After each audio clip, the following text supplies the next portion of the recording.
sauti ya waajiri wetu. Tunasema asante, waajiri asante, wanachama asante, washirika asante. Tunasema asante, waajiri asante, wanachama asante, washirika asante.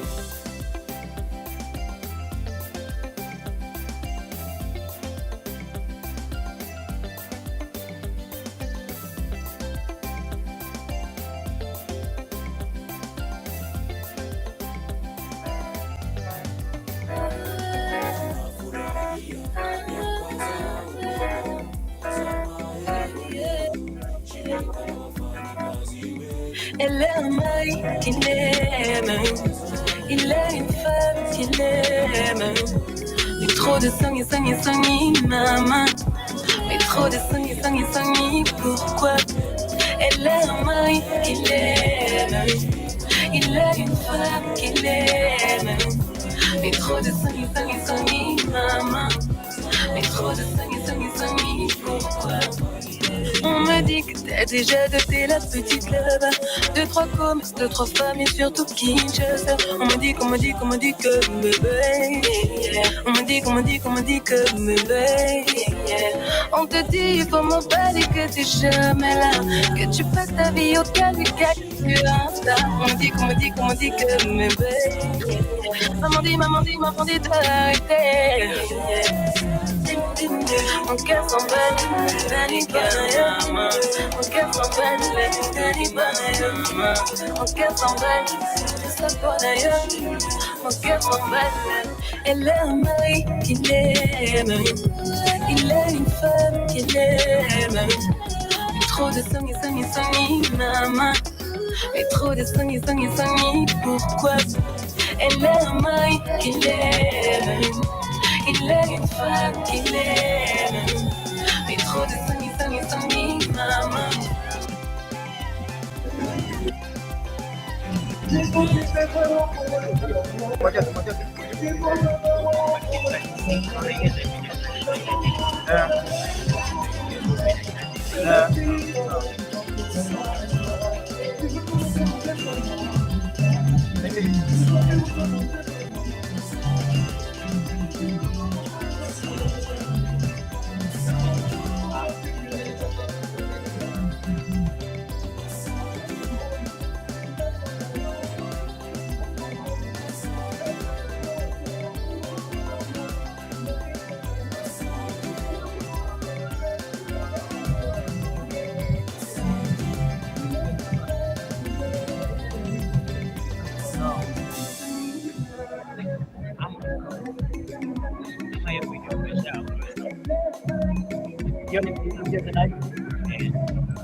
Dia tahu tak?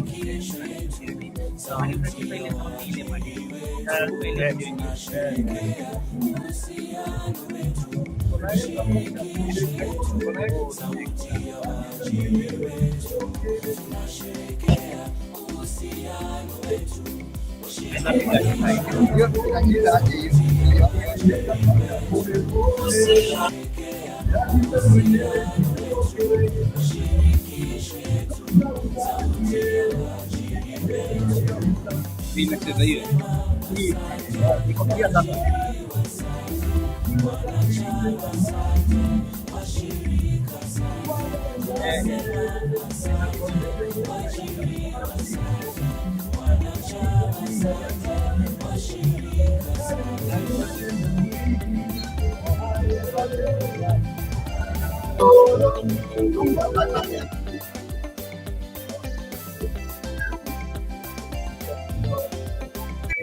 Kula jasho yako mama, niko na size yangu ya 4x4, katoto malisa kipeka than before, pesa sabuni na inaniosha roho. Apani mbwe, apana leta shida pani mbwe, apana leta vita pani mbwe, na ukileta ngori ngumi pweze, apani mbwe, apani mbwe. Weta mbili hapa ni mbwe, wawili leo ni mbwe mbwe. Aroro na biene meni mbwe mbwe. Hapa ni mbwe mbwe. Piga kazi kulima sichagui jembe. Mzigo wangu wacha ni bebe. Jipange ama tukupange. Washa kitu shetani ya hebe. Si alijileta mwenyewe. Hapa ni shangwe tuna mbwe mbwe. Hapa ni mbwe mbwe.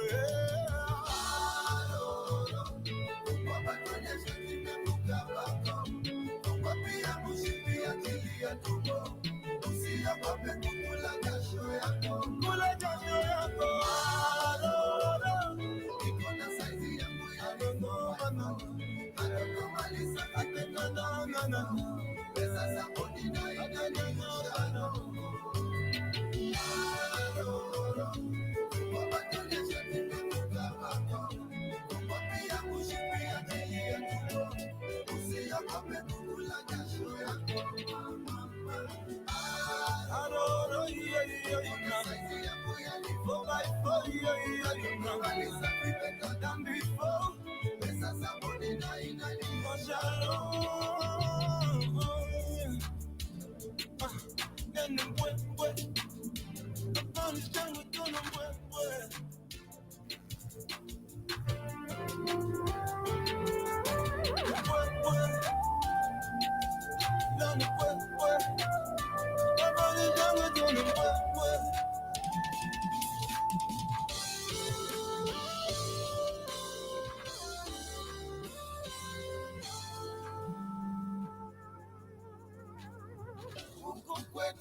Kuna mababi na mabodi, hatubagui rangi ngozi. Location yetu badilishe location. Pesa ni mingi pombe toshi, na kumanza kunuka moshi. Ayo, alolo, wabatunesha nimekuka bako. Oh yeah, ushindi akili ya tupo. Usia pape kukula jasho yako. Alolo, ikona saizi yangu ya nivo by 4. Yeah, malisa kipeta na nivo. Pesa sabuni na inaniosha roho.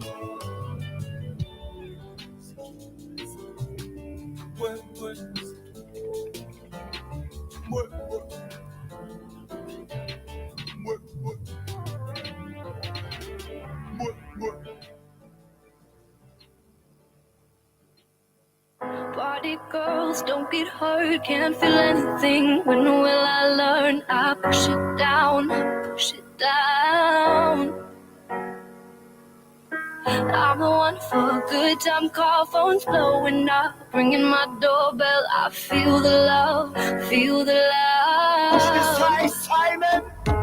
Oh, 1, 2, 3, 1, 2, 3, drink. 1, 2, 3, 1, 2, 3, drink. 1, 2, 3, 1, 2, 3, drink.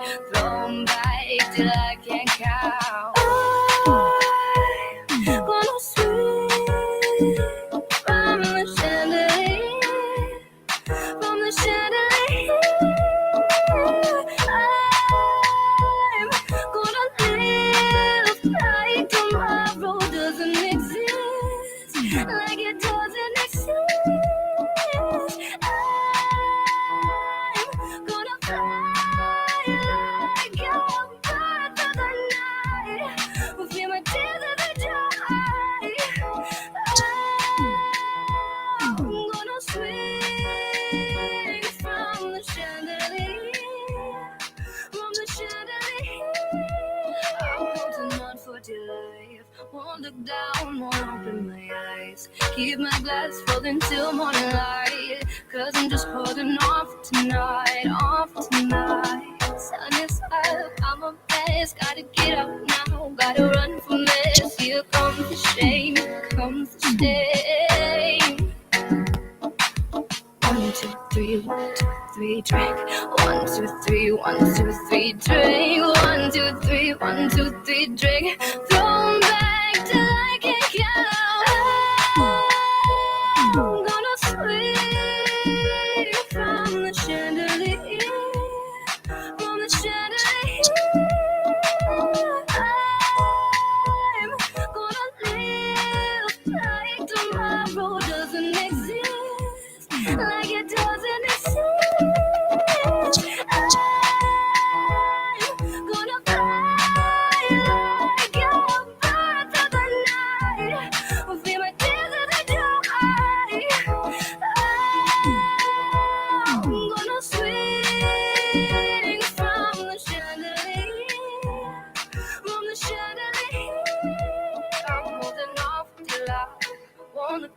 won't open my eyes. Keep my glass full until morning light. Cause I'm just holding on for tonight. Heavy, I'm holding on for life. Hold it down while I open my eyes. Keep my glass full until morning light. Cause I'm just holding on for tonight. Every girl deserves to feel like a star. And I know you are. I know you are. Every girl deserves to feel like a star. And I know you are. I know you are. I knew you are when I met you. Nilitamani nikupeleke kwetu. Good vibes and I'm grateful. Hapa nitapanda mbegu. You deserve to feel things you never felt before. Love you like I never did before. You don't know what's in store for you. Melanin and so much more. Heavy is your crown. Heavy is your crown. The way you hold me down. Hold me down. I hope I never let you down, my love. Every girl deserves to feel like a star. And I know you are. I know you are. I know you are. Every girl deserves to feel. Every girl deserves to feel like a star. And I know you are. I know you are. I know you are.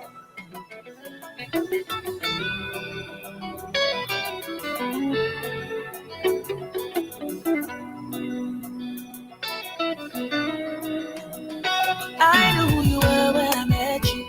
That one day I would be able to say yes to you. Good vibes and I'm grateful. It's obvious to me that you're special. I'm ready to give like I never did before. Love you like it's an open door. You don't know what's in store for you.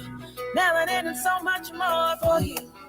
Heavy is your crown, and still you hold me down.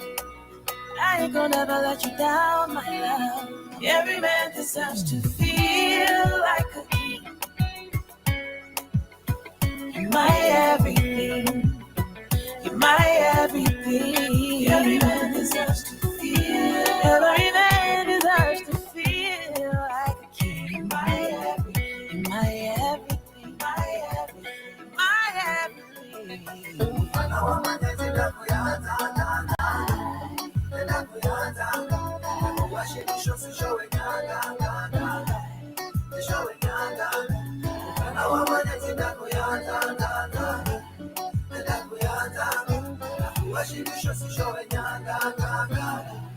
Every girl deserves to feel like a star.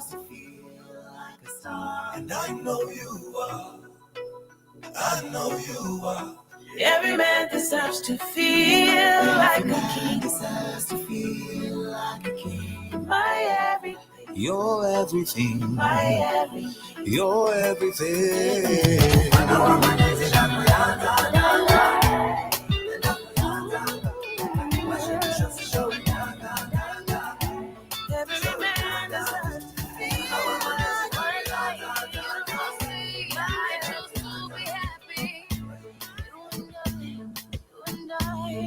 We're like diamonds in the sky. You're a shooting star, I see. A vision of ecstasy. When you hold me, I'm alive.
beautiful like diamonds in the sky.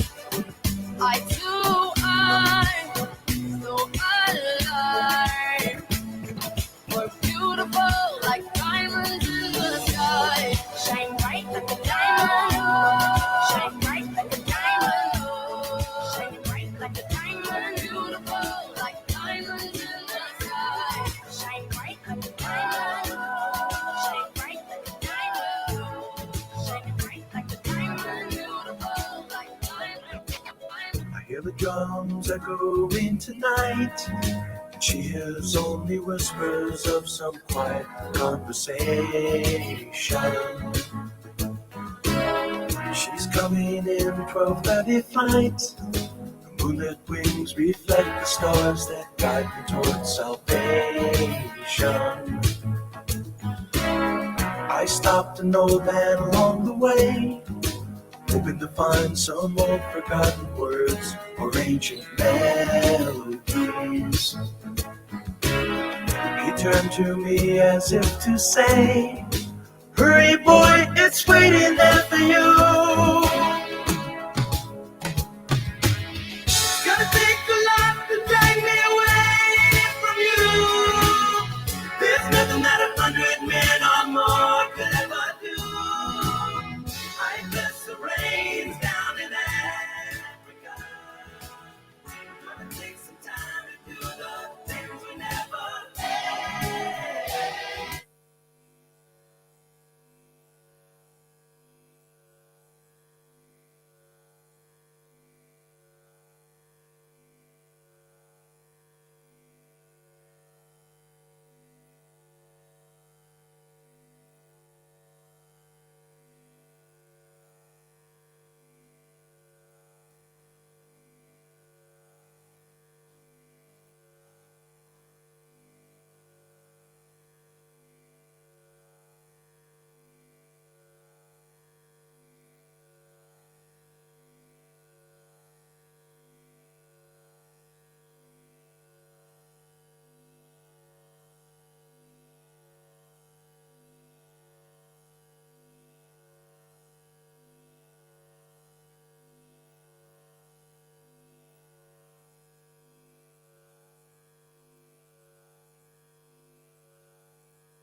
Itakam.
Check.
Sure. Good. Yes.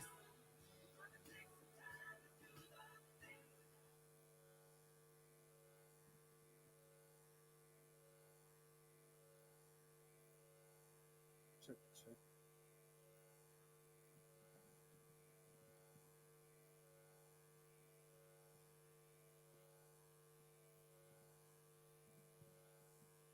Good evening, ladies.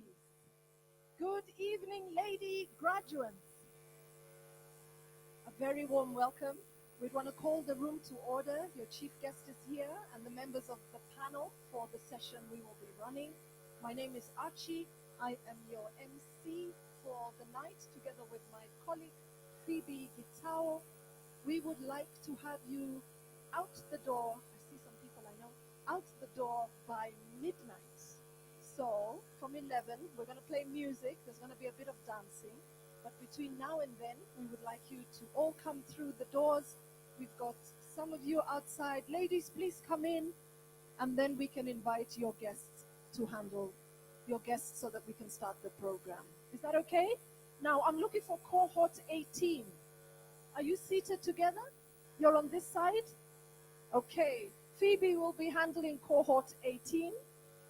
There's different activities, as you know, from the program. Cohort 19.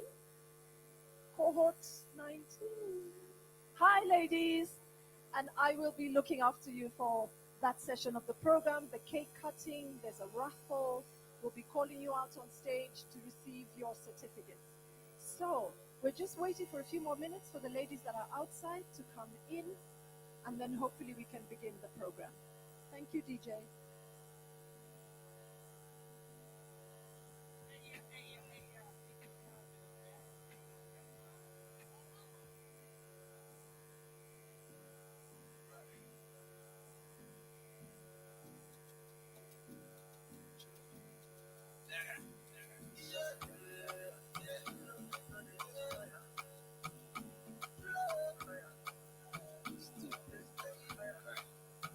I'm on to it. I don't get anybody to help me, so I must win. All my life, every day, my dream is just to win. I don't get anybody to help me, so I must win. I'm be the vibe, I get the go. Nobody really knows tomorrow. Kongwa, kongwa, kongwa, son. You know the days we dance kongwa, son. These days, everything my padilla. No, some of you say we start, I hear them no more. Brother, sister, and neighbor. Back in the days, that they move back on. Turn around, see. This for my life is so special. On to win. I don't get anybody to help me, so I must win. Right. All my life, every day, my dream is just to win. Me, I don't have anyone to support me, so I must win. I'm easy the vibe, I can never. Nobody really knows who's sorrow. Better wait, when I still planted, get on the way. He don't play, not the regret. Me, I did hustle, but he don't play. When I be self-planting, yeah, them there. He don't take, but not the regret. Me, I did hustle, but he don't take. Fire. And if I'm a come, I give them fire. All of my guys, me, I link them higher. And I'm still that fire. Fire. And if I'm a come, I give them fire. All of my guys, me, I link them higher. And I'm still that fire. I don't get anybody to help me, so I must win. For my life, every day, my dream is just to win. Me, I don't have anyone to support me, so I must win. I'm here with the vibe, I can never. Nobody really knows tomorrow. Kungwa, kungwa, kungwa, actually, yes, we don't go fast. Kungwa, kungwa, kungwa, this is everything down my padilla. All of my guys, them too hard. Help me down, go hard.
ladies and gentlemen, please let's be upstanding as we receive our VIPs for the evening.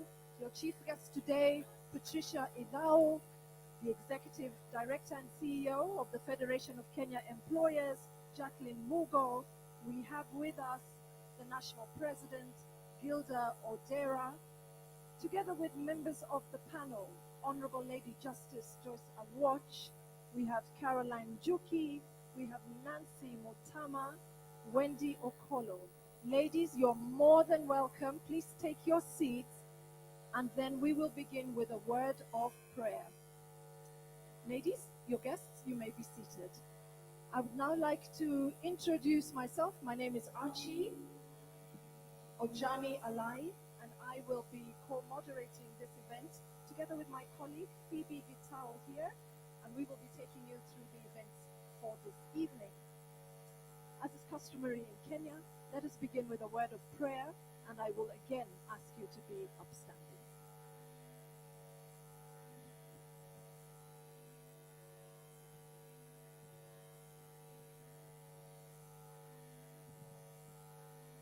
Good evening, everybody.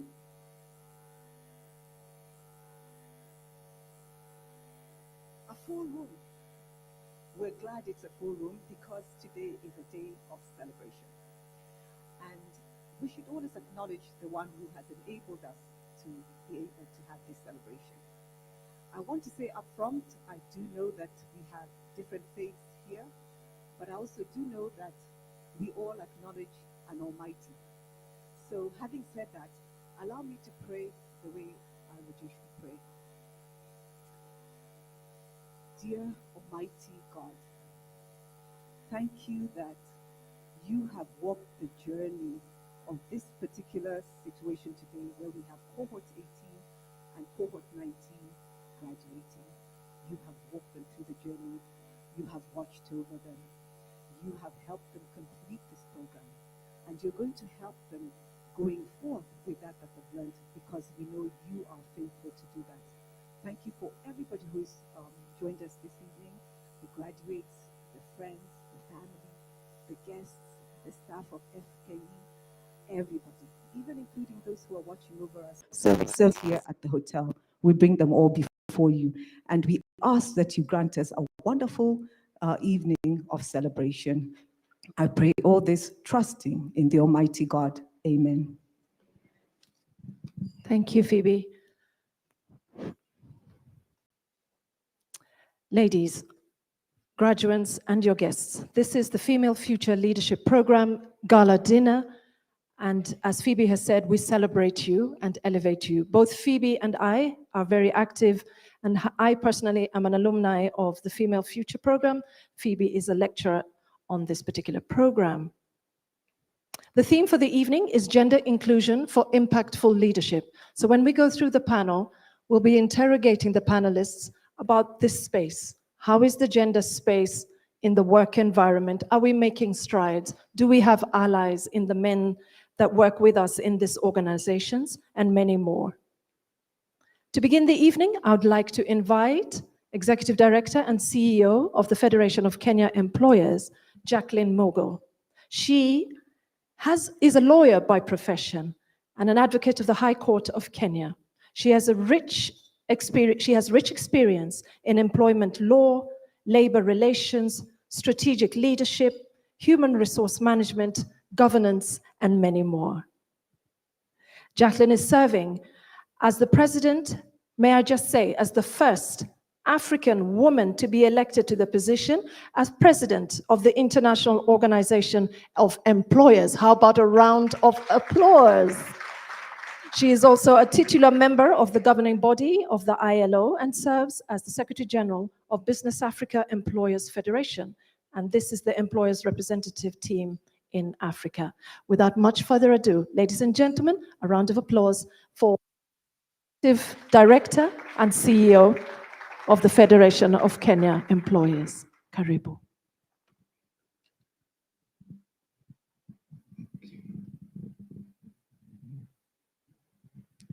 Thank you very much, Archie, for your kind introduction. Good evening, everyone. How are you all? How are you? It's been a full week, but it's Friday, so you can let your hair down and relax. It's wonderful to see you all in this room. It is once again an exciting opportunity for us to come together in a celebration such as this. Let me start by recognizing our chief guest, Patricia Ithau, the Chief Executive Officer, SCAN Group, a friend for many years. Our FKE National President, members of the FKE Board, invited guests. This includes Caroline Joke, the Chief Technical Advisor of the ILO, a friend of the Federation of Kenya Employers, Honorable Lady Justice Joyce Aluoch, a trailblazer and my mentor when I was starting off my studies as a student of law. I sat under her feet and she taught me, look what became of your student. Ms. Wendy Okolo of the IFC, FKE partners, including representatives from Norwegian Embassy, Swed Fund and No Fund, Female Future faculty. Where are you? I see Nick, I see Phoebe. Our MC is actually a faculty member. They do a lot. Anyone else? I want to recognize them, especially for the great work they do. Alumni of the Female Future program. Anyone in the room? Yes, alumni. You are an alumni. I actually had forgotten that. Fantastic. The graduating class of cohort 18 and 19. Where are you? Let's appreciate them. Tonight is their night. Friends and family members, distinguished guests, ladies and gentlemen, habari ya jioni. I'm thrilled to stand before you today as we celebrate the remarkable achievements of this stellar program, and in particular, the graduating class of cohort 18 and 19 under the Female Future Leadership Program. Allow me to begin by quoting a lady I admire, Graça Machel. She said that without women's equal access to positions of decision-making power and their perspective in shaping the decisions of the present and future, we cannot claim to be making progress in gender equality. This quote captures the essence of why we are here today, to celebrate, empower, and spotlight the critical role of women in leadership. The Female Future Program is one that the Federation of Kenya Employers is very proud of. It is a flagship initiative of FKE, started more than 10 years ago, and we developed it in collaboration with our sister organization in Norway. Let me just call them NHO, the Confederation of Norwegian Enterprises. The aims of the program includes promoting gender equality in the workplace, enhancing women's representation in management and decision-making, and to propel more women to the highest levels of leadership in both the private and the public sector. Since we started this program, I can say it's been a transformative force, with a remarkable 200% growth in participation. Some 400 completed the program. Out of these women, because we track them, 60% have ascended to higher positions of leadership roles in either in the organization sphere they operate in, and 40% have secured board positions. So to a large extent, we've achieved the objectives that we set, but at 40%, we want to aim higher. So I'm also delighted to tell you that this year, this program was proud to be recognized and awarded as the first runners-up in the category of Best Women Professional Empowerment Initiative at the 6th edition of the Diversity and Inclusion Awards and Recognition. Yes, let's appreciate. In addition to the success of FKE's Female Future Leadership Program, I am proud to highlight the ongoing efforts we are making to start early, because we realize, yes, we can reach women once they're in jobs, they're in the corporate world, they're doing their own businesses, but we want to capture. So we've started what we call the FK's Girls and Tech program. And if you visit our table out there, you'll see a brochure that captures in detail what we do. This is an initiative that is already creating a profound impact by equipping young girls with the critical skills, the knowledge, and confidence needed to excel in technology-driven fields. We know that even now, girls are still shy to move into these fields. So by bridging the gender gap in STEM and preparing young girls for leadership roles in industry, we are not only shaping future business leaders, but also fostering a culture of innovation and inclusivity. This program has had a huge impact in shaping competent, confident, and capable female leaders, young ones. And we believe they'll be contributing to the development of this nation in a very special way. But despite the progress that we have made, let's take a reality check on the current landscape and the global statistics that remind us that there is still a huge task ahead. So let me share some statistics. According to UN Women, as at last year, 2023, women occupied only 28.2% of management positions worldwide. 28%. That's roughly, actually it's less than that. This gap not only limits decision-making diversity, but also curtails the full economic and social potential of our societies. Research consistently shows that women in leadership enhance organizational success. For example, companies with women executives are 25% more likely to be profitable. This is according to McKinsey.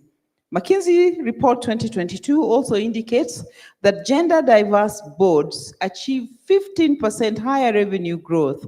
And according to Forbes 2021, diverse teams make better decisions 73% of the time. Furthermore, increasing women's participation in leadership globally could add $12 trillion to the GDP by 2025, again citing McKinsey. These figures are not just statistics. They're not just statistics. One day I woke up and I couldn't say the word statistics. I'm still trying to understand why. So if you hear me stuttering on statistics, you know. But these are not just statistics. They represent opportunities for business, for communities and nations to thrive. On the other hand, according to LinkedIn,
balance at the top and in fact at all levels.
Allow me now to take the opportunity to express our heartfelt gratitude to all those who have played a pivotal role in the success of these two programs, the Female Future and the Girls in Tech.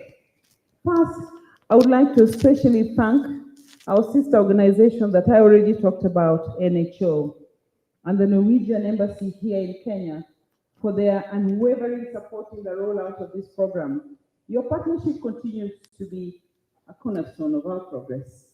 I also wish to recognize Citrons and orphans who have been instrumental as key partners in this program, ensuring its sustainability and its impact.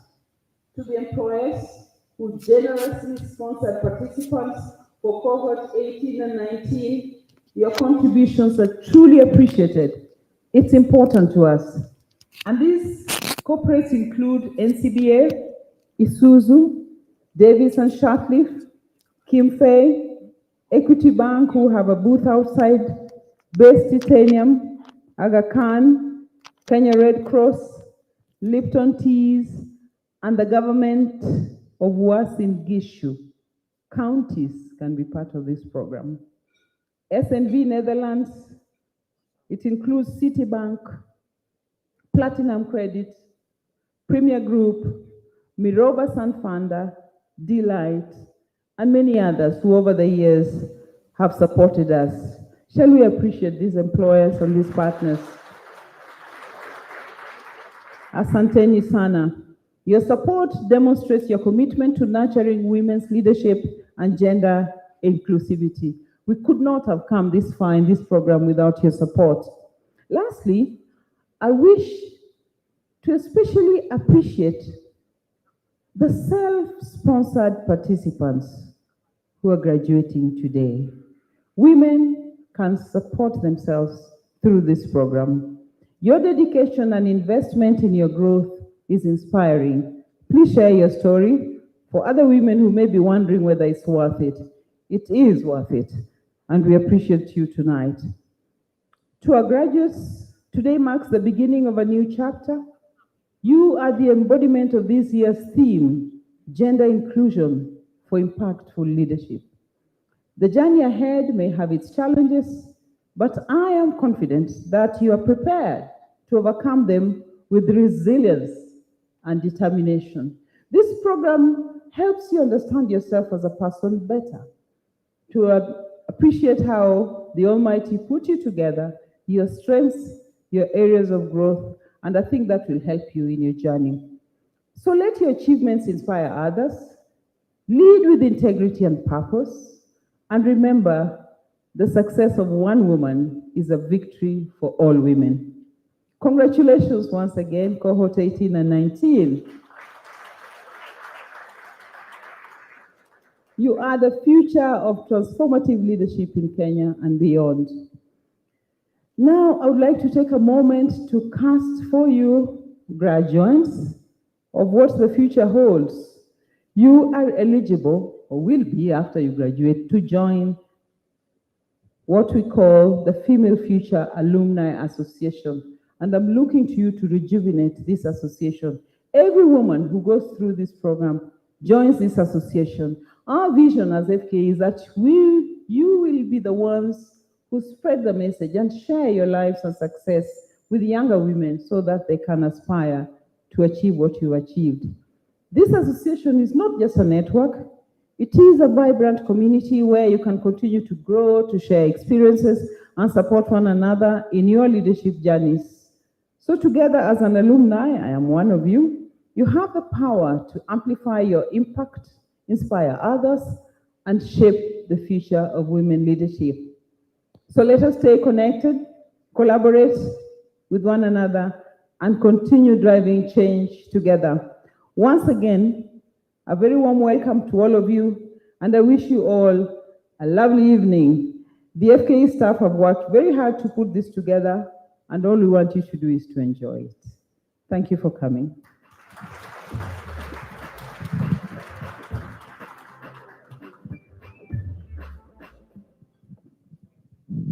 How about another round of applause for the Executive Director and CEO? And thank you for your inspirational words that go to all of us females here. We always feel that life is pretty rough on this leadership journey. So when you meet firsts in the room and they inspire you, you listen to the statistic, you realize there's work to be done, and we will get it done. I'd like to invite the new National President of the Federation of Kenya Employers, Dr. Gilda Odera. She is another first. She is the first female to be the national president of this institution in its 65-year history. Isn't that something? Gilda Odera, she has expertise in leadership, social entrepreneurship, policy advocacy, and governance. She sits on various boards in employment sector, in the health sector, in public procurement, in the higher education sector, as well as the labor sector. She also chairs various labor committees. Ladies and gentlemen, please be on your feet for your national president. This is her first official engagement with you, and let us celebrate her, your first female president, Dr. Gilda Odera.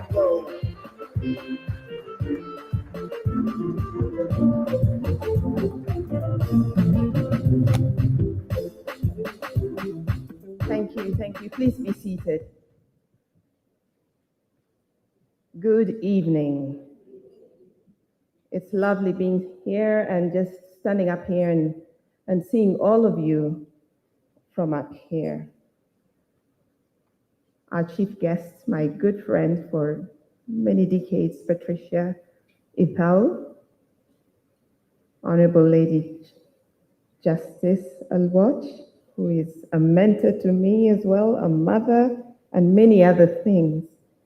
Our distinguished guests, members of the Federation of Kenya Employers Board, Executive Director Jacqueline Mugo, our partners, our stakeholders, faculty of the Female Future Program, alumni of the Female Future Program, the graduating class of cohort 18-19. It's amazing how we have gotten there.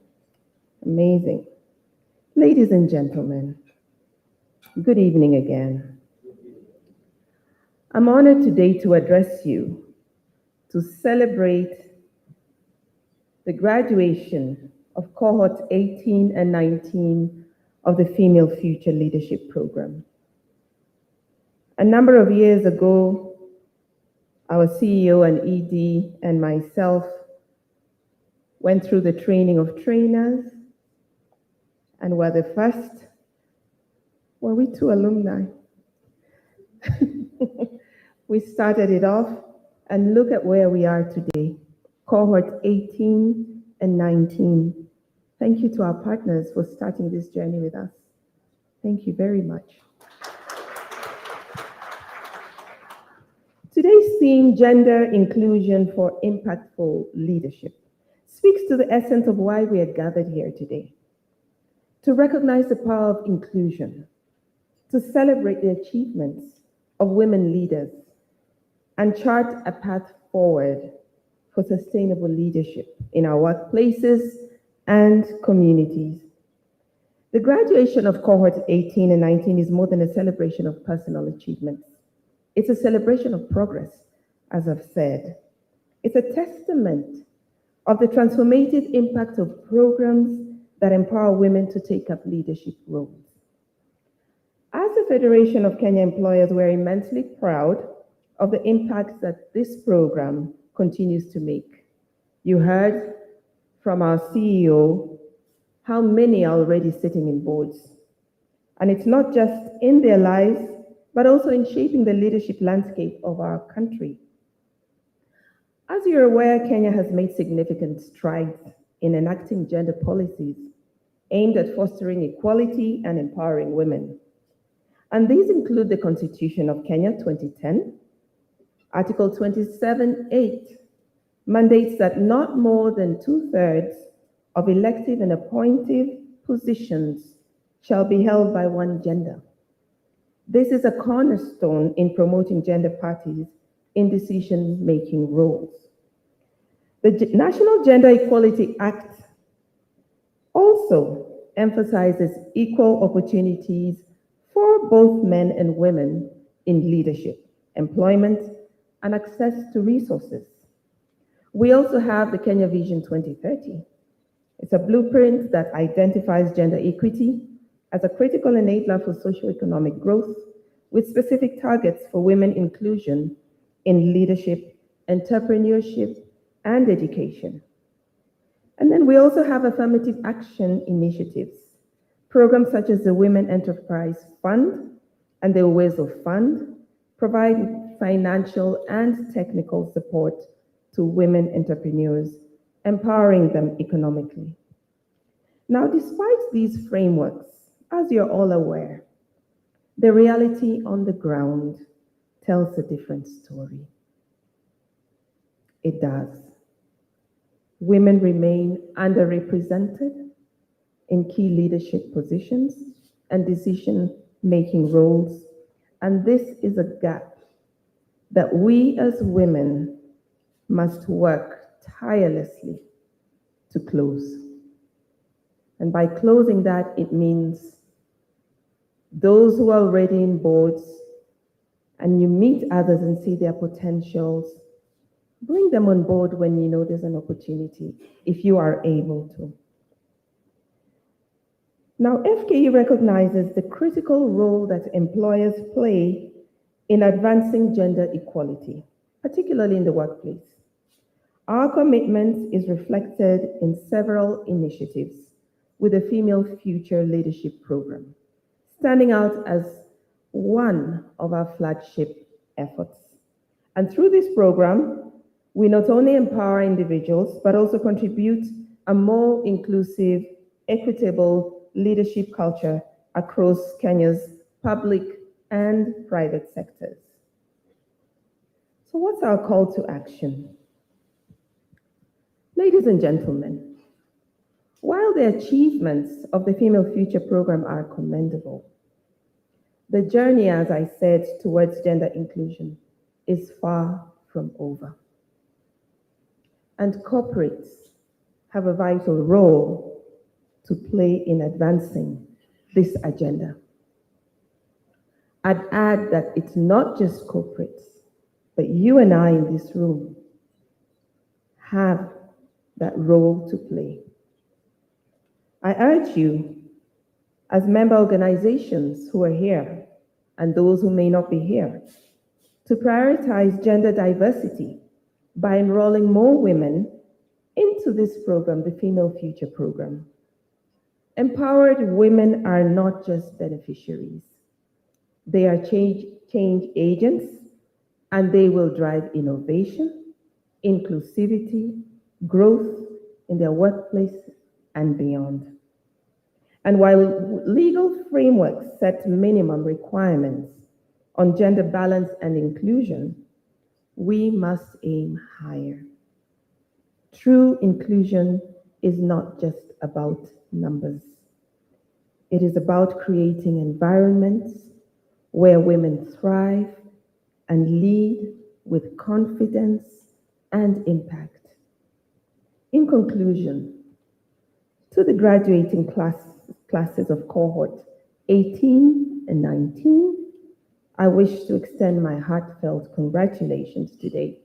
You've done us proud, you've done yourself proud, you've done your organizations proud, you've done your families proud. You've set an example for the younger ones coming behind you. And as you step into the next phase of your journey, I want to challenge you to be bold in breaking barriers and creating a legacy of excellence. Breaking barriers is one thing. Serving with excellence is another thing. Let's never forget that. It's not about having your seat at the table. It is about being at the table and your colleagues seeing that you're adding value. Your colleagues seeing that you're professional, that you're diligent, that you serve with excellence, that you are as good or better than any other man in the room. So to our partners and our stakeholders and corporates present today, let's renew our commitment to advancing gender inclusion.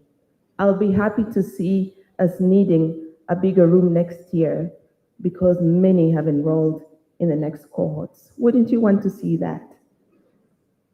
So once again, congratulations. Thank you for your dedication to this noble cause. Thank you very much.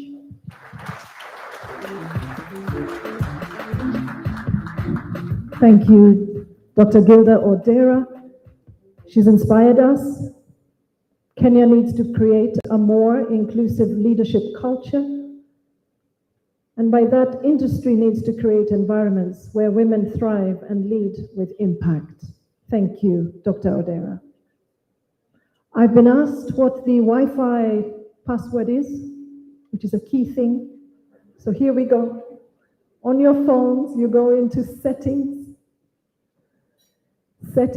and under there you will see Serena Hotels. First name and last name will come up. You don't respond to that. You go to the lower one that has the same words, first name and last name. And when you fill that in with your email, you're good to go. Are we happy now? You feel settled? Okay, here we go. We're going to play a 6-minute clip, and it captures the alumni story. After that, we will go into the panel discussion. It will run for about an hour. And as you listen to that discussion of the panelists, please have any relevant questions ready so that we can interrogate our leaders when they take the stage. So over to the sound gentleman so that we can listen in on the alumni clip. DJ.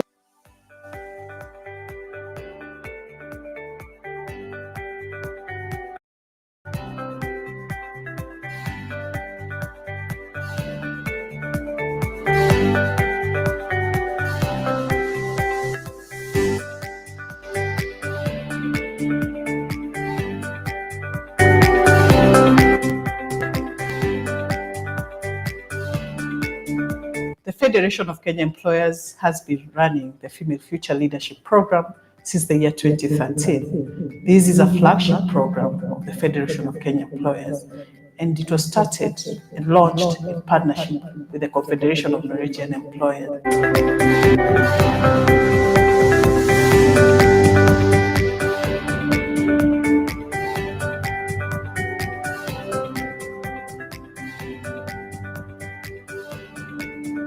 The Federation of Kenya Employers has been running the Female Future Leadership Program since the year 2013. This is a flagship program of the Federation of Kenya Employers, and it was started and launched in partnership with the Confederation of Norwegian Employers.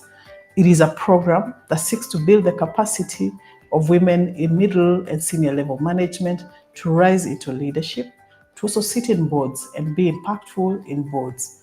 This program has 3 core modules. The first is leadership development, the second is rhetoric, and the third is board competence.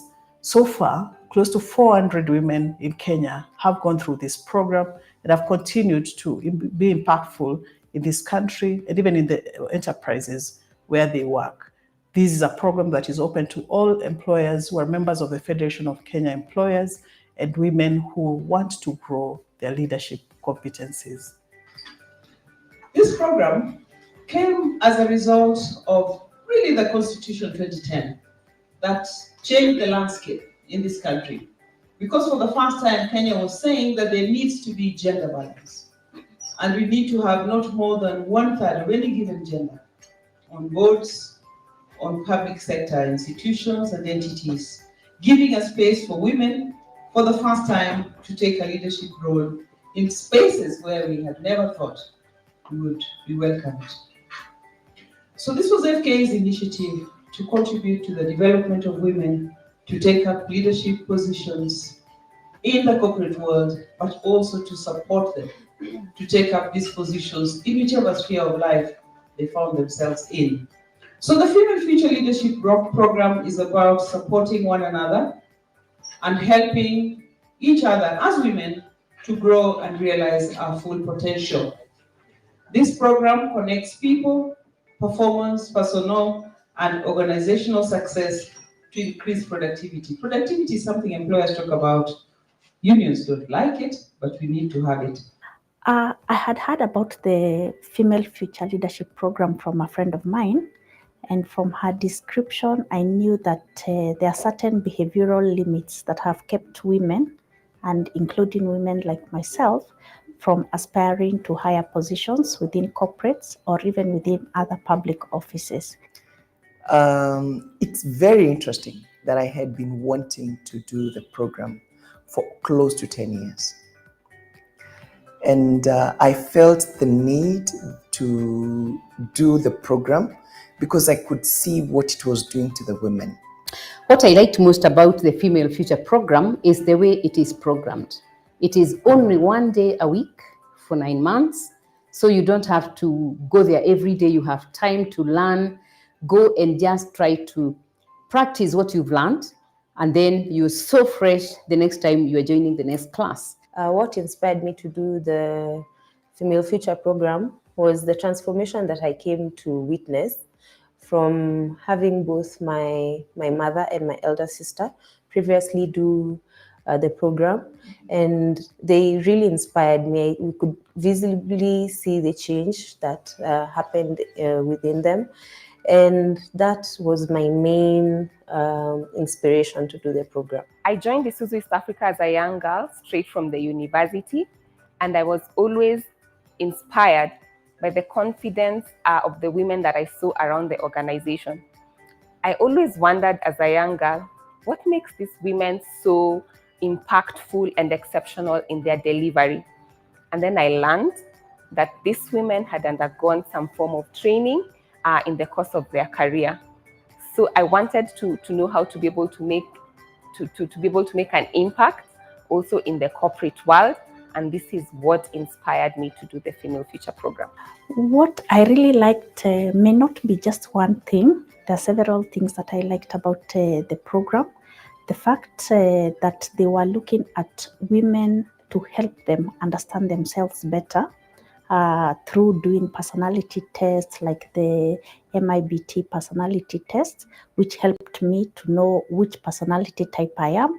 It helps me then fit my leadership style according to what I naturally are. When you empower a woman, you empower the family, the society, the economy, the nation, and indeed the whole world.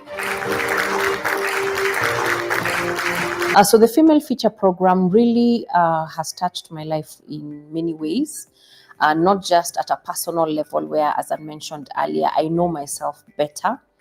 Even in a group setting, like in a family setting, I'm able to manage and handle myself a little bit more professionally, and even in an external setting. So number one is I'd never served on an external board before. When I got into Female Future, I was appointed on the board of the Protective Security Industry Association, a male-dominated board. And I served on that board, and I thoroughly enjoyed my time at PSIA as a secretary to the board. And I thought, okay, that's enough. And shortly after, I was again appointed to chair the KEPSA Security Sector Board, which really brought a lot of growth and breadth in my leadership landscape. My aha moment began with my very first class when I did my MBTI test. That was the personality test. Then through that, I came to see that, to understand who I was and understand that I am different and other people are different as well, with very different, diverse personalities. It's been a growth journey for me since then, both in the organization and outside the organization. I've had opportunities open to me to sit at the board, and that has been very insightful. I have currently I'm sitting in 3 boards, all right, and even internally where I work, it has been quite transformational for me. I can not only recommend in future, you'd be surprised that I did the program with my mom, and it was one of our first of many programs that we did again together. And I think together we make a very, very super duo. I would definitely recommend the program to other female leaders and aspiring leaders. And this is because it is going to help you to be able to tap into your skills as a woman and not lose yourself even as you navigate the corporate world. It will enable you to tap into the strengths that you have as a woman, and for you to be able to see how you can tweak those strengths to be able to lead from a place of, to lead with empathy, and also to lead so that you enable the organization to achieve its goals, because half the time you're dealing with people. One word that really captures the whole program was life-changing. Transformational. Discovery journey for me. Wholesome. Had fun. A game changer.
Distinguished panelists with distinguished CVs. So they're distinguished, right? You get it. Yeah, let's invite them out here. And I'll call them out.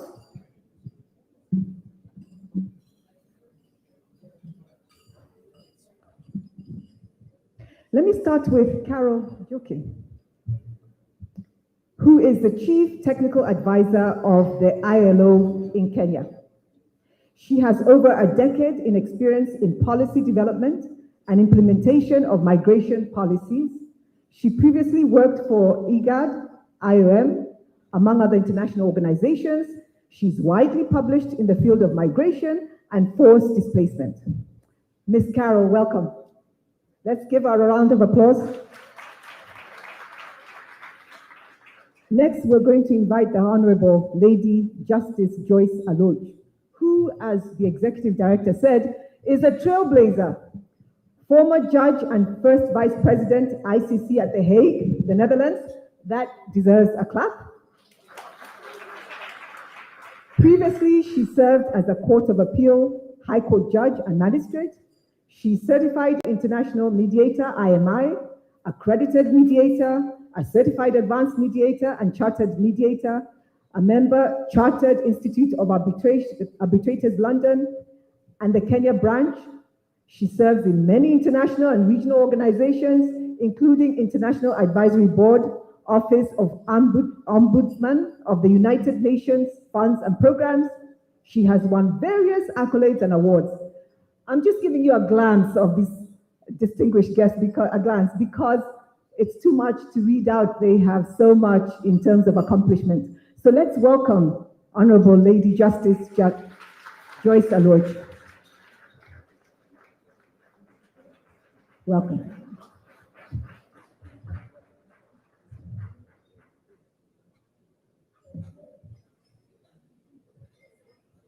Next, I'm going to invite Miss Nancy Butama, who is actually also as an alumni, as you saw, for Female Future Kenya. She's a corporate professional with over 20 years experience as a human resource practitioner.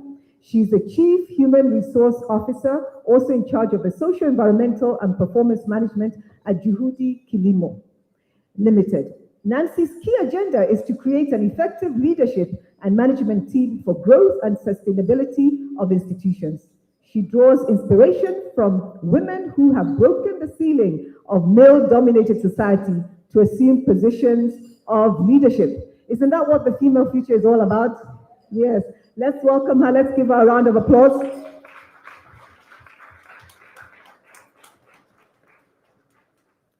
And as she comes up, next I'm going to invite Miss Wendy Okolo. Wendy is the program manager for the Women's Economic Inclusion Kenya at the IFC. She has worked with different institutions at multiple levels to influence processes toward gender equality and women's rights. She's interested in translating feminist thinking to practical development interventions that address the lived experiences of everyday inequality and poverty. Wendy is an author, a co-writer, and contributor to various publications, policy papers, and reports. She's on stage already, but let's give her a round of applause. And our next panelist is our Executive Director, Jacqueline Mugo, whom we've already heard her bio, her extensive bio. Welcome. Welcome, Mrs. Mugo. And now I'll hand you over to our moderator, Archie. Thank you. Thank you, Phoebe. To the stunningly beautiful ladies on the panel, myself not included, these beautiful ladies, can we give them one more round of applause to encourage them as we dive into this panel discussion? Ladies, the time now is 7:25. I'd like you back on your feet before 8:25. So I'm going to shoot some questions through to you, maybe a couple each. And then at the end, if you could summarize how you felt about being a woman in the corporate professional space, and then where you would like to see Kenya go in the years to come. Let me begin with Nancy. We've just listened to the clip on the alumni story. Nancy, the question I have, you've done the program, you've talked to us about how it impacted your life, so we've heard a bit about that.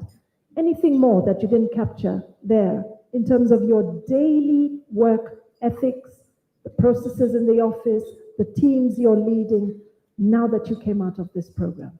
Karibu. Thank you. Thank you very much for that question.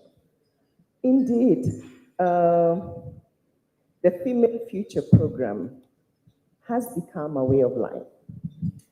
And to be very honest, one of the fundamentals about the training that I did and I have lived to this day is a book that was recommended to us by the faculty, that is Leaning by Cheryl Sandberg.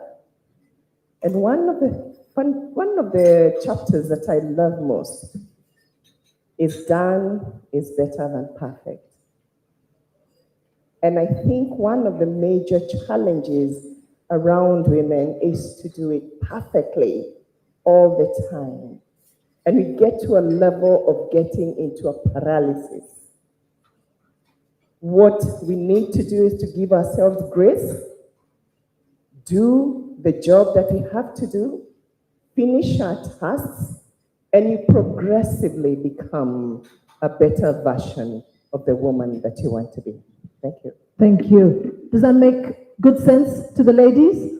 That our ambition is always to be perfect and then it leads to paralysis? And the gentlemen in the room, please excuse me, but the gentlemen don't do it that way. They just go for it, have a good time while they're trying to work, and come through. So the reason, your point here, Nancy, is that ours is a pursuit for perfectionism, which sometimes creates paralysis. Okay. Let me invite Lady Justice Alorch. Lady Justice Alorch is also my aunt. She has seen me grow, she's seen me get married, produce children, fall in love, fall out of love, fall back in love. She's always that lady saying, my dear young lady, get up and on your feet times. So I'm not going to call her auntie. Let me call you Lady Justice Alorch. Your journey has been remarkable. Kenya has seen you thrive when you were in Kenya. I was with you in The Hague, and I watched you blow through the ceiling.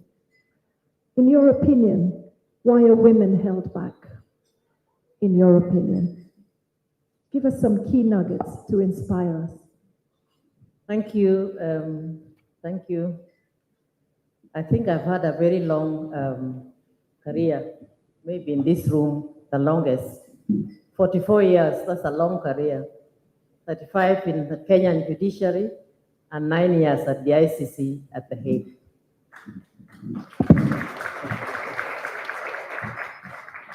And as a result, you end up on the 7th floor where I am now. And looking stunning. Now, there are several reasons why I think women get held back. And I could give examples, but maybe there's no time. One of the reasons, one of the many reasons is not being purposeful. If you're not purposeful, what is your aim? Where do you want to get to? Because I walked a long journey, and that's why I said being purposeful is so important. And also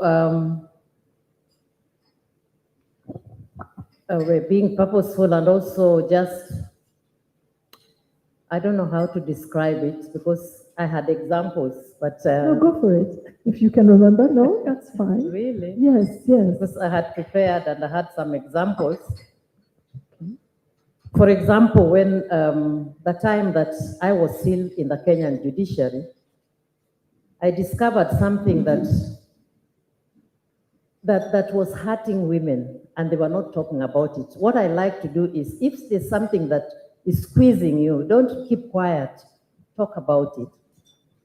I didn't know, that time we were only 2 women. I was the second woman magistrate and judge in this country. Yes, April Ward was the first and second. So we didn't know that there was some discrimination going on because we were married women. We, as far as we were concerned, we were judges equal with our colleagues. And then we discovered that because we were married women, we could not earn house allowance. And I discovered it purely by chance from one of my male colleagues. And then I remember telling Judge Ward that this is something that we have to take up. We can't leave it as it is. And where did we go?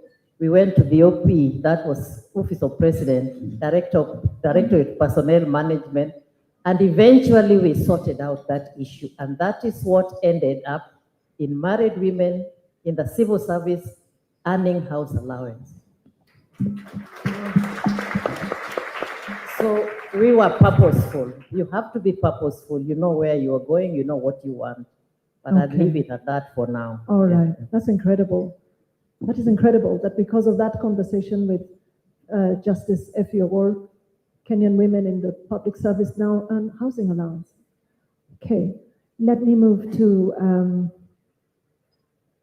Wendy. Wendy works with the IFC, and obviously you work with organizations across the globe. What are your insights on this impact of gender inclusion in organizations? Is it being felt? Is it there? Are there allies? And perhaps what best practices can we pick? Welcome. Thank you so much for that question. And before I delve into it, let me just give a small background of what we do at IFC companies. So number one, we do a lot of research, and that research is emphasized on, gender balance and gender equality. And we try to do what we call building the business case, because that's the language that businesses understand. Businesses tend to understand and tend to get convinced when they do see that there is a business case for investing in gender. So we do that through research and providing data-driven evidence. Then secondly, we work closely with companies and convene them to help them to address gender gaps so that they can move the needle within their companies. And then the third thing that we do is we offer firm-level advisory to these companies to be able to work with them in a much more intimate journey to help them to address company-specific gender gaps and move the needle towards gender equality. And the impact of gender equality is huge based on the data that we've seen. I know Jackie has mentioned some of it, but I can quickly say that when a company does employ gender equality, one of the things that we see is the unseen costs, such as reduced absenteeism. Something like gender-based violence can actually attribute to absenteeism in the workplace. And that has a direct impact on business bottom lines. We see better company performance. We see a safer, diverse and motivated workforce when women are included in the space.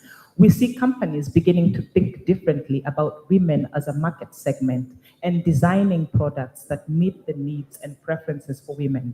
And that's a win-win because it's profitable for the company and women do get products that get to speak to them. We see better productivity, and now there's also the language of sustainability. And more businesses are deciding to apply a gender angle in their work because it's good for business sustainability. It works well for them in terms of their reporting. In terms of best practices that I can quickly mention, one is top leadership buy-in. We've seen successful companies, when we rally in top leadership buy-in, leaders are able to set the tone, they're able to make the hard decisions, they're able to allocate resources where gender equality is needed to move the needle.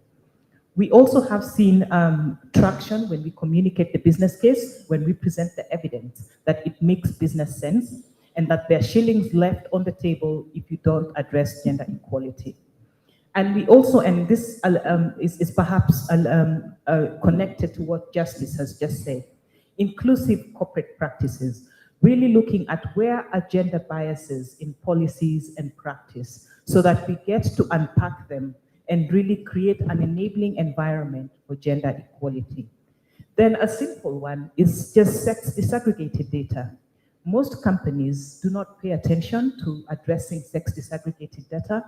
And we've seen that just simply analyzing sex disaggregated data in a systemic manner, in a manner that gives you information and helps you to make decisions where it's needed at, helps you to allocate resources effectively, it helps you to see where the gaps lie, your blind spots, and the opportunities that you can leverage as an institution. So these are some of the best practices that we've seen working and that have helped companies to move the needle.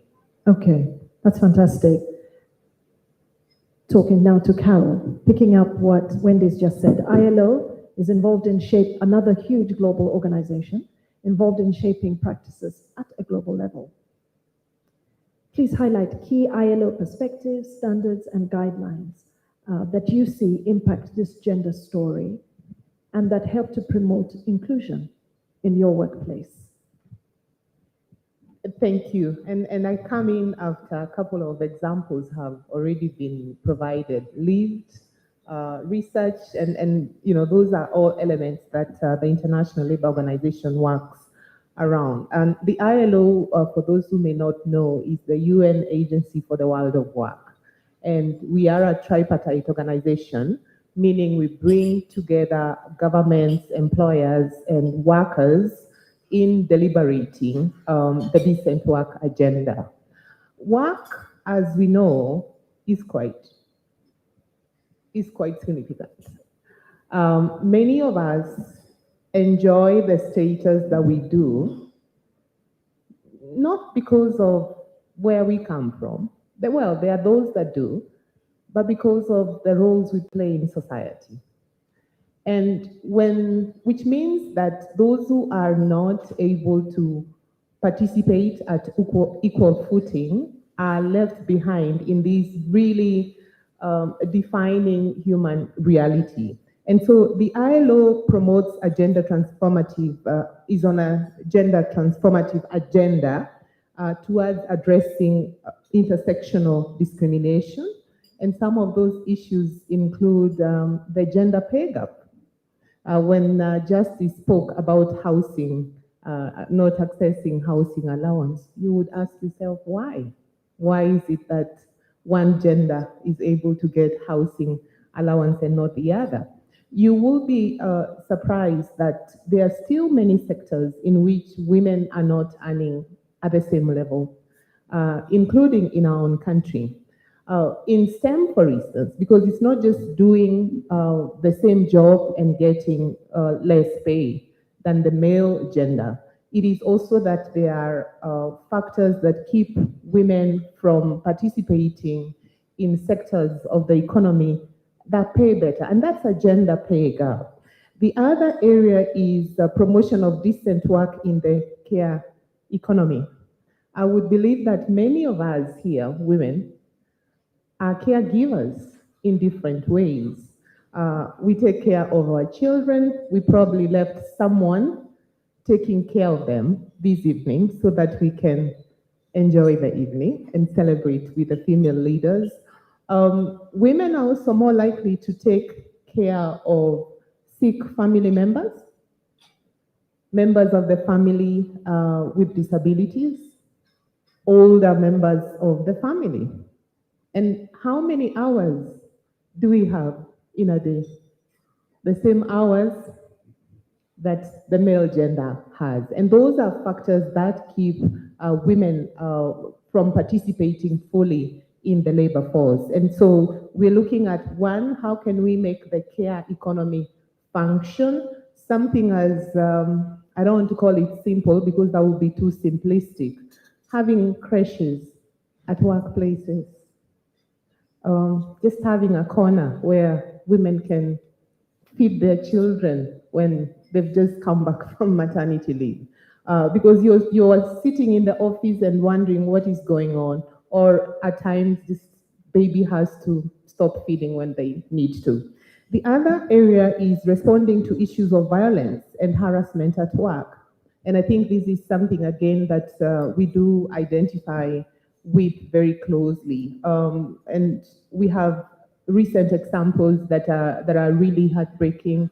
One I would like to highlight is the female magistrate, I believe, that was attacked and died, unfortunately, at the workplace, you know. And so making sure that workplaces are safe for women, and not just the workplace, it's also when women are in commute to work, etc. And the ILO has just adopted Convention 190, which is the latest convention of the ILO responding to violence and harassment at work. And then really important is women economic empowerment, because poverty is a driver of most of the gender equalities. And that is why this program is so, so significant. It is significant for the women that participate in it, but it is also the role that it plays in bringing more women into positions of leadership, into growing their enterprises. And by so doing, we try and break the poverty trap that often tends to face a lot of women. So those are some of the areas that the ILO works on in promoting gender equity. Okay, thank you, Carol. And I'll come back to you, and I hope the audience, you're picking up what questions you would wish to ask as we end this a little later on. In one of my journeys in life, I served in the county government, and I was a CC, and I know there's Martha, another CC here from Wasingishu, and in that role, this is at the county level, I was working in Kisumu 5 years, and sexual harassment was on steroids. We just call it what it is. And I would often wonder, as a minister in charge, I'm a mature lady, so I could very much handle that. And I spent a lot of time in my role as leadership handling this as a case for the younger ladies. And often the ladies would say, the younger girls, and not even so young girls, even the mature ladies who don't know how to handle this, you need a promotion, you need extended day offs because you're sick, you know, the usual. The ladies would often say, we feel trapped. We need to earn. We can't stay at home. During COVID, we know there was a lot of violence. So they didn't feel that women were pushing this agenda. Women in leadership were pushing this agenda really strong. Segue into Ms. Jacqueline Mugo. As president of IOE and the CEO of the Federation of Kenya Employers, what practices should employers adopt to promote this gender inclusivity at the workplace? It is often felt that these are words, but then when the individuals are in the office space, HR, who usually handle this, head of people, they usually handle these issues, are sometimes trapped and don't really see, like let me talk about the county level or the government level. Sasa nitafanya nini waziri? It is not good enough. So how do you get, as the head of the Kenya Federation of Employers, how do you get employers to adopt and promote gender inclusivity at the workplace? That's a big question, but it's a very topical issue under discussion. About 10 days ago, we were discussing this issue at IOE level and sharing what employers are doing globally to promote and enhance gender inclusivity. A lot is being done. The International Organization of Employers, and by virtue of that, employers in the world have taken the initiative to implement inclusive policies that address anti-discrimination, anti-harassment. About 3 years ago, I think, at the ILO always has a conference in June, and it could be more than 3 years, maybe 4, we actually adopted an instrument that was addressing violence and harassment at work, because that has excluded a lot of women. And I have seen in my life many women not being willing to step up and maybe take up senior positions or jobs that they feel are sensitive, moving into our sector. That the labor sector has been difficult, getting leadership and getting women into it. Just cast your eyes on the Kenyan scene. How many women secretary generals are you seeing? So employers have put in place policies to address this. We're pushing for equal pay for work of equal value, to address the silent wage gaps that there are between men and women. You'd be surprised, some of the most advanced economies in this world practice discrimination. Women earn less than men. So we're pushing against that. Employers have also done a lot to address work arrangements. I'm glad I'm coming after Caroline, who was talking about the ILO that I work with very closely, making it possible for women to come to work. at different times. They have creches. They're looking at, the workplace itself, looking at how mothers can have, talked about this in Kenya as well. Can you have lactation stations in countries where that can work? Of course, in Kenya, you can't imagine transporting children in matatus to go to industrial area, but where it's possible, employers are doing that. So offering family-friendly policies such as maternity, paternity leave. I'm very happy that Kenya adopted that. Although you really wonder what men do with the paternity leave, I've always wondered. But that is there. And then just programs that are building the capacity of women to address those issues that you see there's discrimination, and women in many countries also retire earlier than men.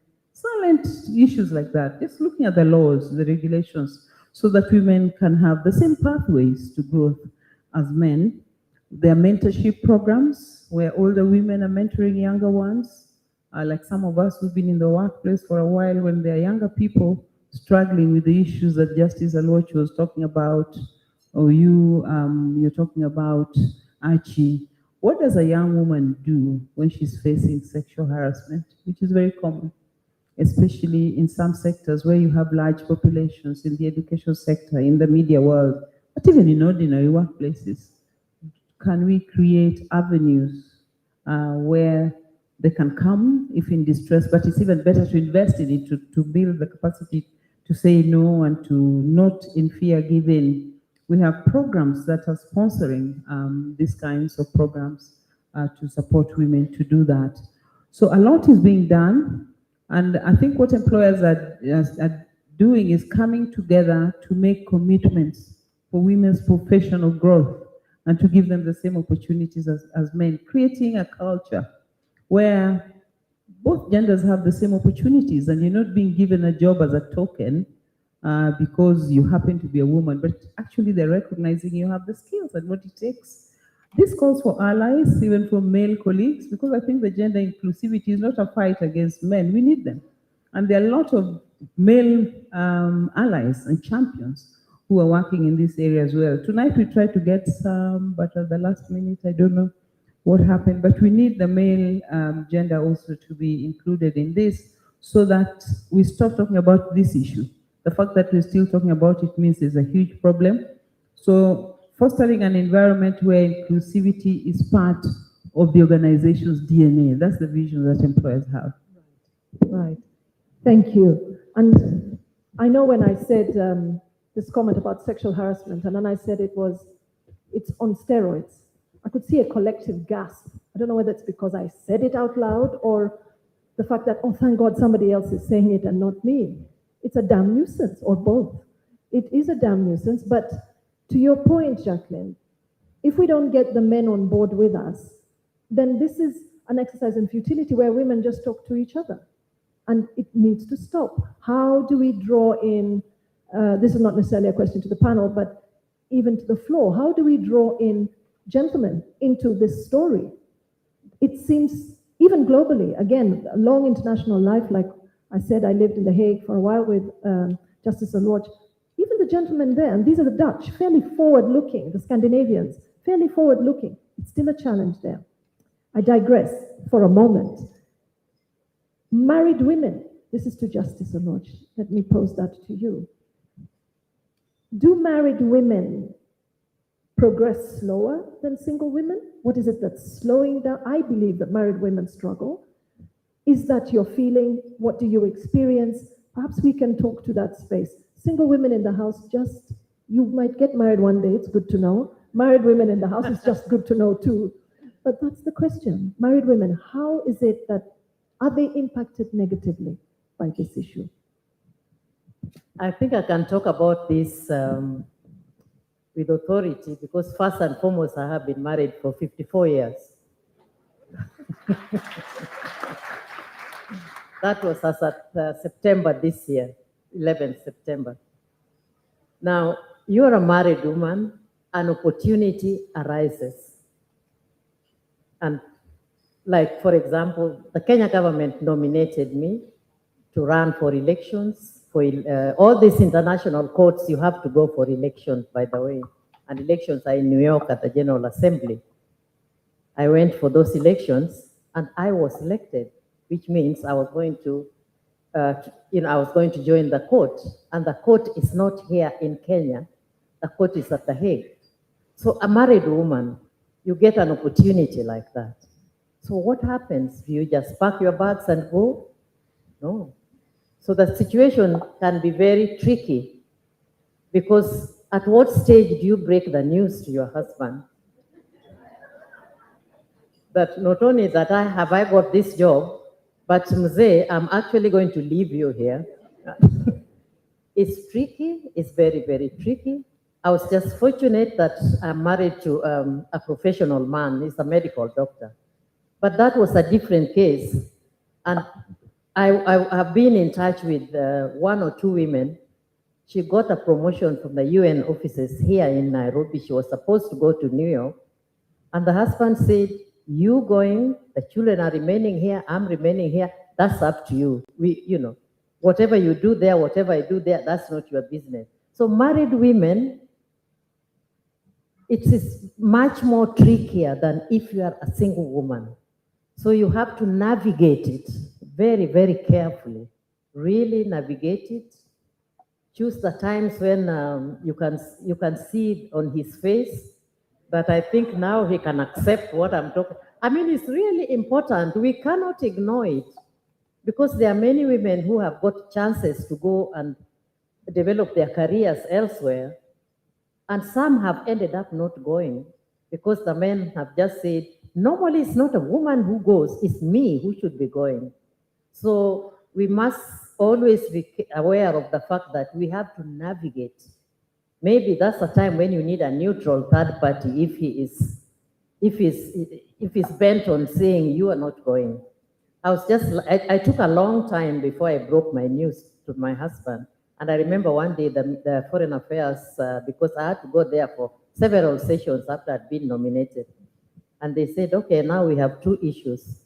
We have the workplace boss, and we also have your boss at home. So which one of the 2 are aware that you have been nominated? So I told them at that time, none of them. I said, really, it's getting a bit late because very soon you are leaving for New York. So I said, okay, give me 2 days. I'm going to break the news to both of them at different times. And they were both men. My boss at the office, the CJ, was a man. I wish it was a day like today when I can just... And at the house, of course, my husband. So I broke the news to him first. And he asked me the details. And he said, you know what? Go for it.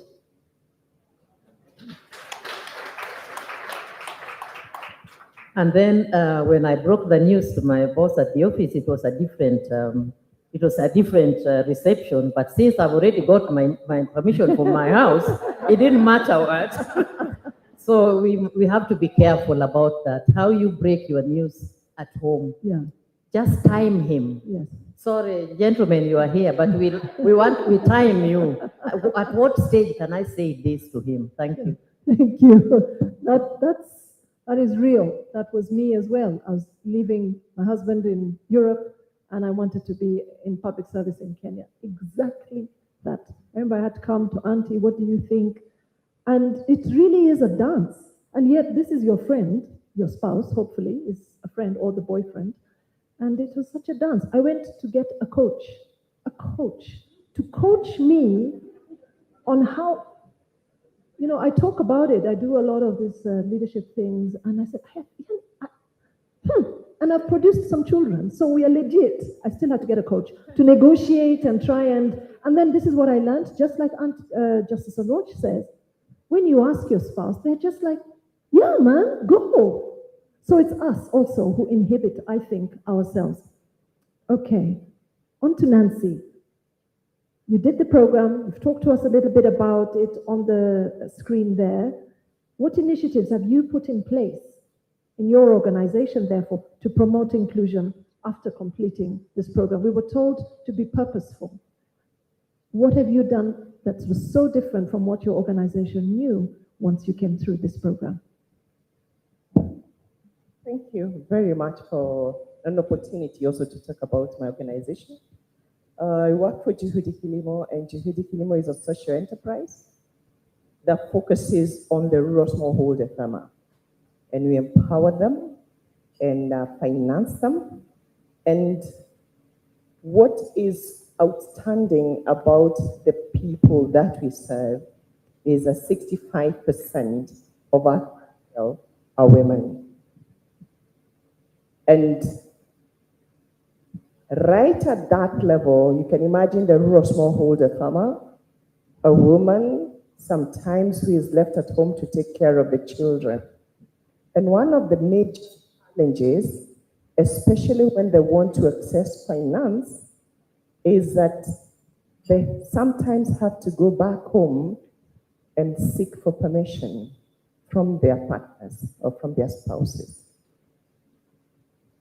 And it has been a journey of transforming our clients, a lot of education, because sometimes when we started up being in the organization for 12 years, we could finance women and the woman would take the money home to the man, and sometimes the purpose for that money would not be put into the right use. And we would go back and ask what happened.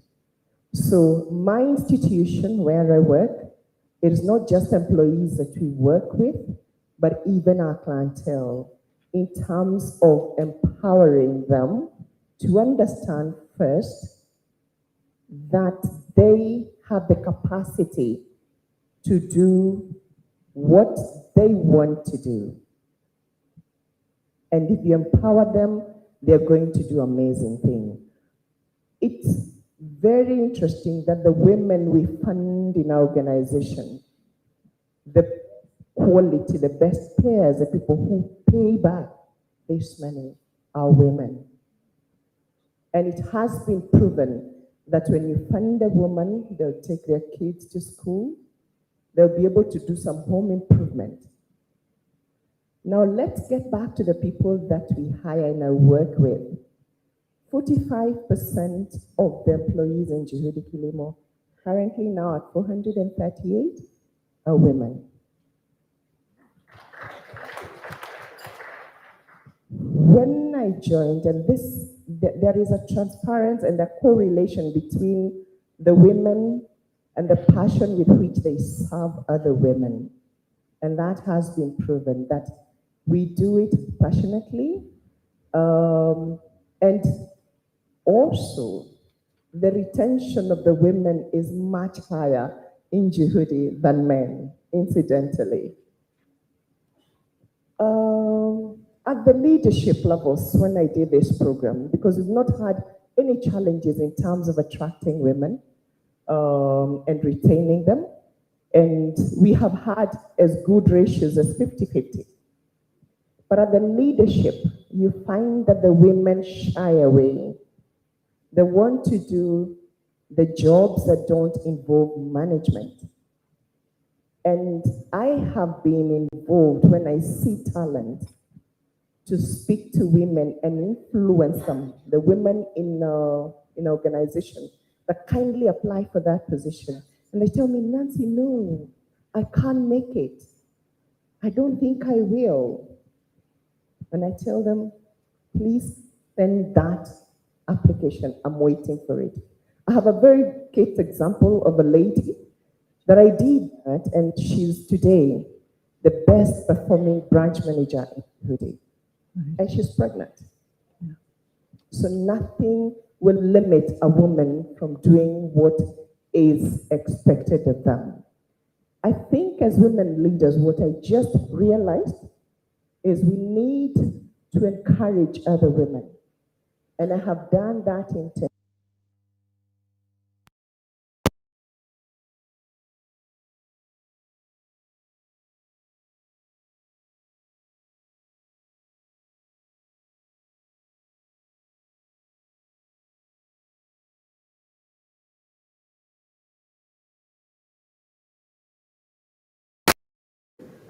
From your experience, what are the challenges that you're finding career women have to deal with as they grow into leadership. Now, this is not so much the young graduate joining the organization. It is now, you've been on the lower ranks, you're starting to climb in these different organizations that IFC handles. What are you seeing out there? So surprisingly,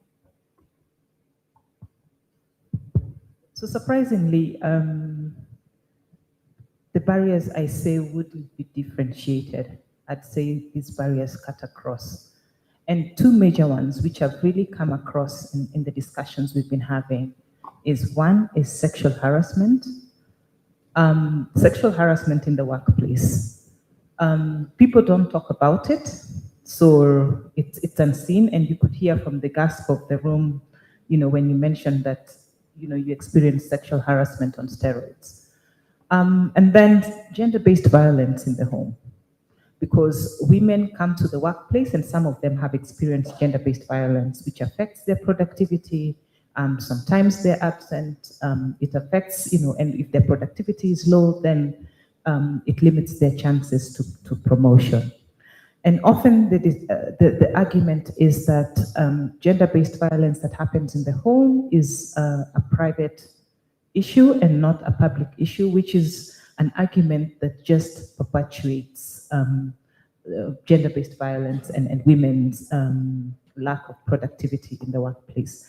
So what we're trying to do at IFC is to work closely with companies and not argue that gender-based violence is either a private or public issue, but it's an issue that is costing the business. It's costing the business money if you're not supporting women, if you're not providing counseling, if you're not providing frameworks to be able to support women to be productive in the workplace. The other gap that, and it perhaps alludes to what the executive director had said when she mentioned that you can see leadership and then suddenly there's a blind spot. And this blind spot is because of these gaps like sexual harassment and gender-based violence and unpaid care work. Surprisingly, most women make the decision to take a promotion based on where they are in their life cycle, whether they're in their reproductive age or not.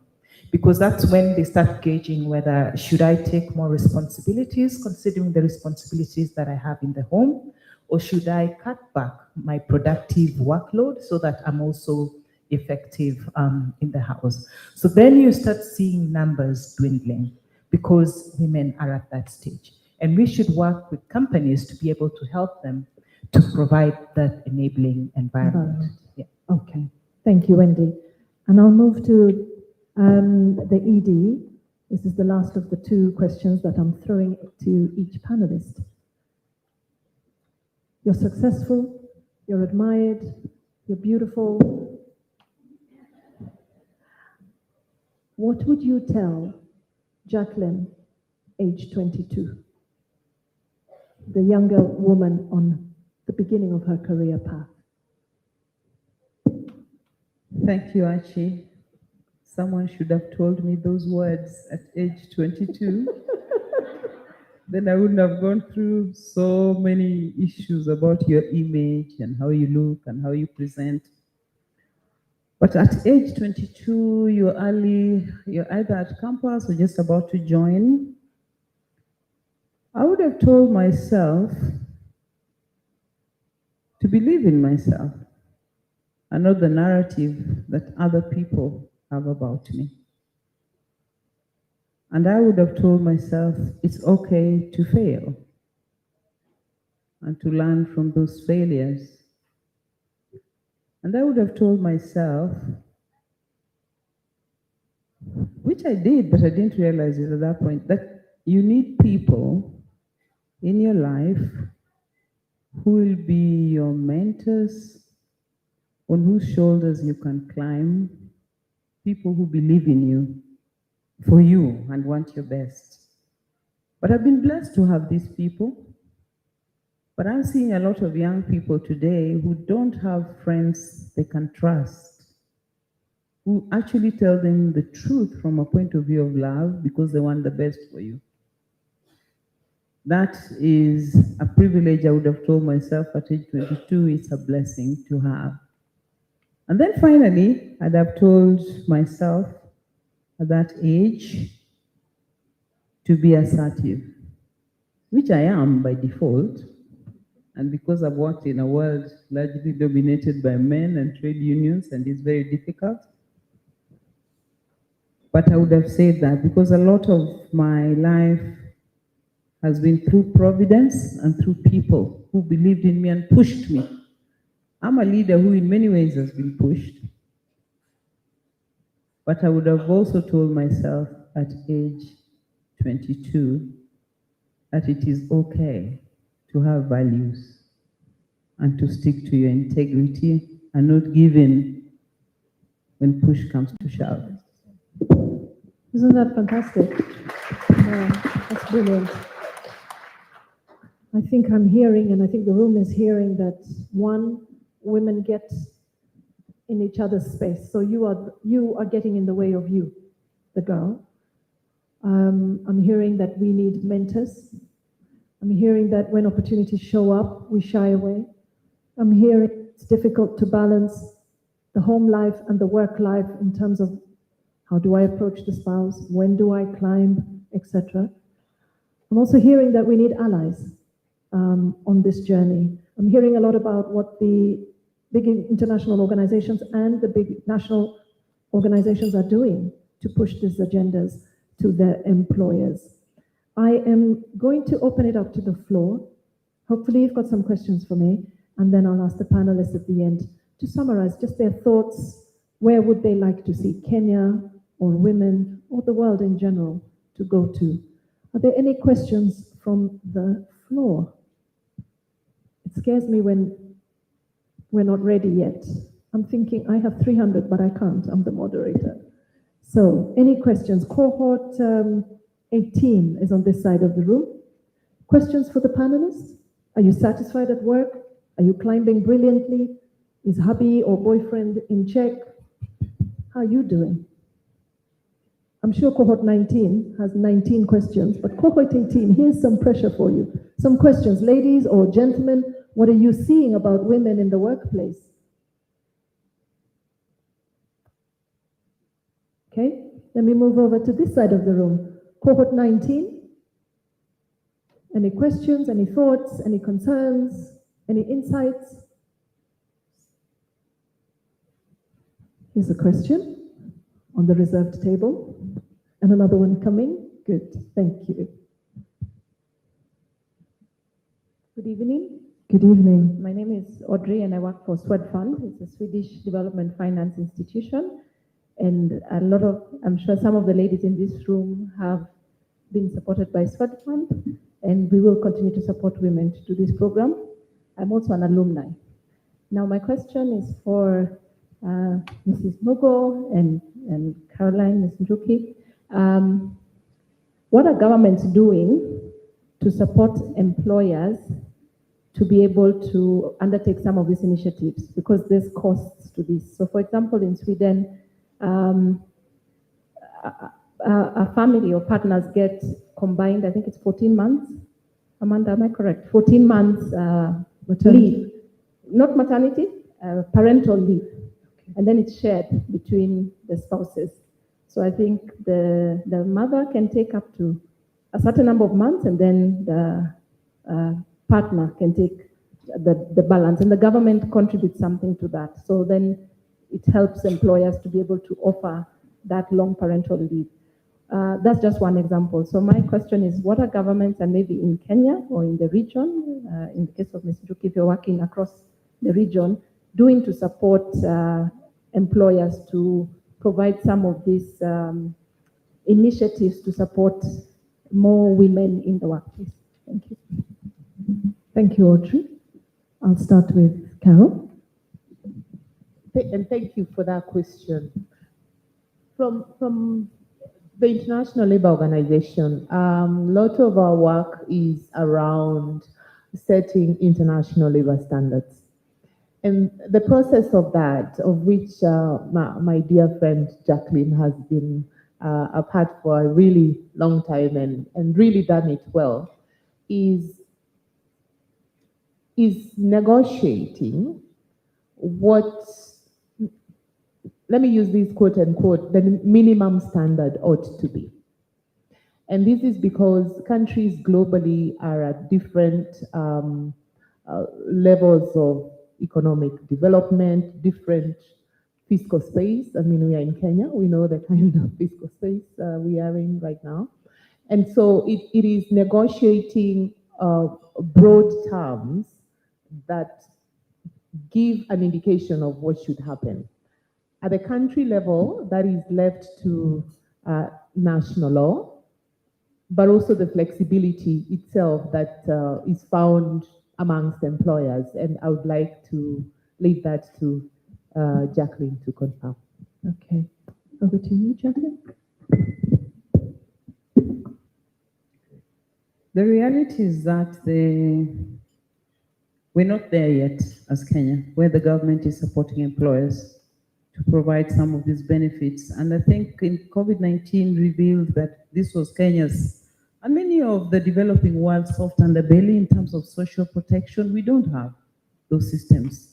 Even when the labor laws were reviewed and came into force in 2007, FKE had tried, had negotiated, had lobbied, pushed for maternity leave, paternity leave to be included in social protection and be covered under NSSF, which we were supporting the increase to. We supported the increase in contributions, but we were saying, why don't we then compensate employers for the time the employee is absent from work for maternity leave and paternity leave and many other issues, but there's been resistance to that, unlike in the developed world. So I think this is still work in progress. As you know, right now, there's discussion to increase maternity leave, to have lactation stations, creches. These are all good things. The only issue is how do we finance them?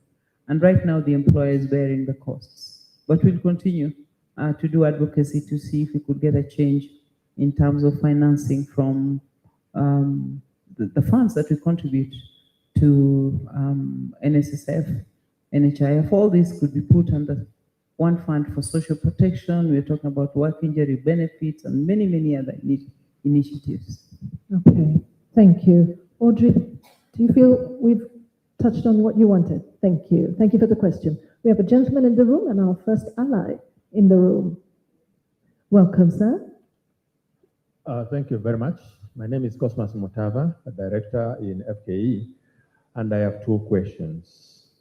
One, in what ways do you think we can encourage the youngsters or the young ladies, age 22, as you have said, to join the female future? Number two, do you think this program is good even for the young boys? What are we going to do to our young boys or young men who would want to have such a thing so that they can also prosper like the ladies in the country? And your question is to which of the panelists? Yeah, whoever has got that theme. Okay. I've heard the judge talk about nice things. Yeah. Any of them can answer. Okay, ladies, perhaps I'll ask Justice Aloj. Do we engage men in this program? I know you're cognizant of what the program covers. I must admit that I don't know terribly much about the program. Should men come on board? But any program that helps one to develop their values is a useful program. And I'm not sure that it is closed only to women. Maybe Jackie is here, she's going to answer that. Is it only a women's program? It's a female future. It's a female future. Yeah. But does that mean that, okay, maybe she will answer it. Okay. But because I don't know very much about the program. But you feel that any... But as far as I'm concerned, anything that helps young people, especially, to develop their values is useful. And we should encourage it as much as possible. We should encourage them. Because what I see around, I only recently, this year, did I learn that generation of Gen Zs. So maybe Jacqueline can tell us more about this program. All right. Over to you, Jacqueline. Should men be part of the program? And how do we encourage more women aged 22 and above to join the Female Future program? I'll be quite fast. Up until now, this is a women's program. It's a Female Future Women's Development Program, which we started specifically to address the gaps that there were when the new constitution came and we wanted more women in leadership and to address that gender gap. We've been asked this question many times since the program started. There are aspects of it that actually could be applied to men. It's a discussion globally because this is a program that we started. It came from Norway and has come to Africa. There is a need for us to address the boy child and to support them. We're trying that in the STEM, in the Girls in Tech. It's again called Girls in Tech. So wherever we go to schools, we're asked if they're mixed. So this is work in progress. How to encourage young ladies to join, the alumni and the graduates, and all of you in this room. Please share your experience. The corporates that have seen the women go through this program rise within the corporate world, 60% of them have been promoted, and managers come and tell us, and the ladies themselves say, there's an ongoing class now, and they're saying their bosses have noticed a difference, and they're getting promoted even worse than they're going the program. Right. So let's share the story, and let's encourage young women. At 22, they may not have the money. We need to see how to fund them and support them. Yeah.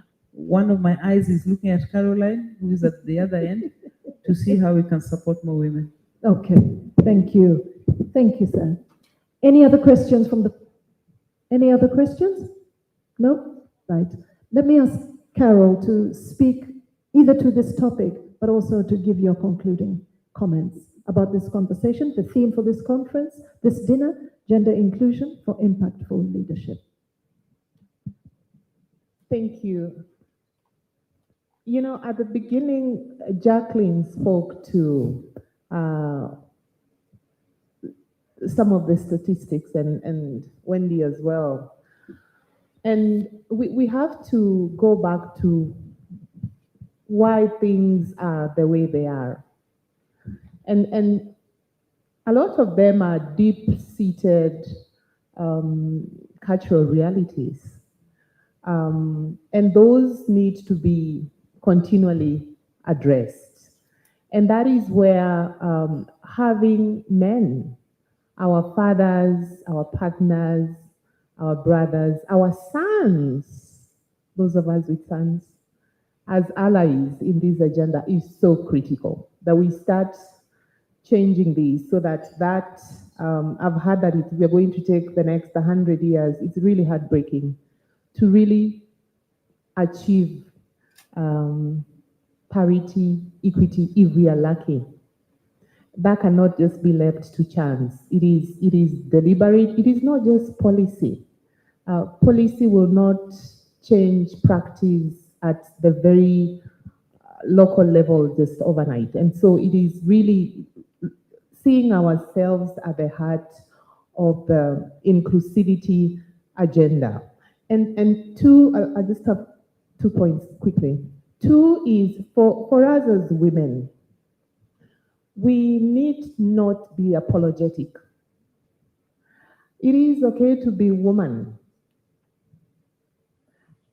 It is absolutely okay. And in the spaces that we occupy, let's see how we really can speak into being woman.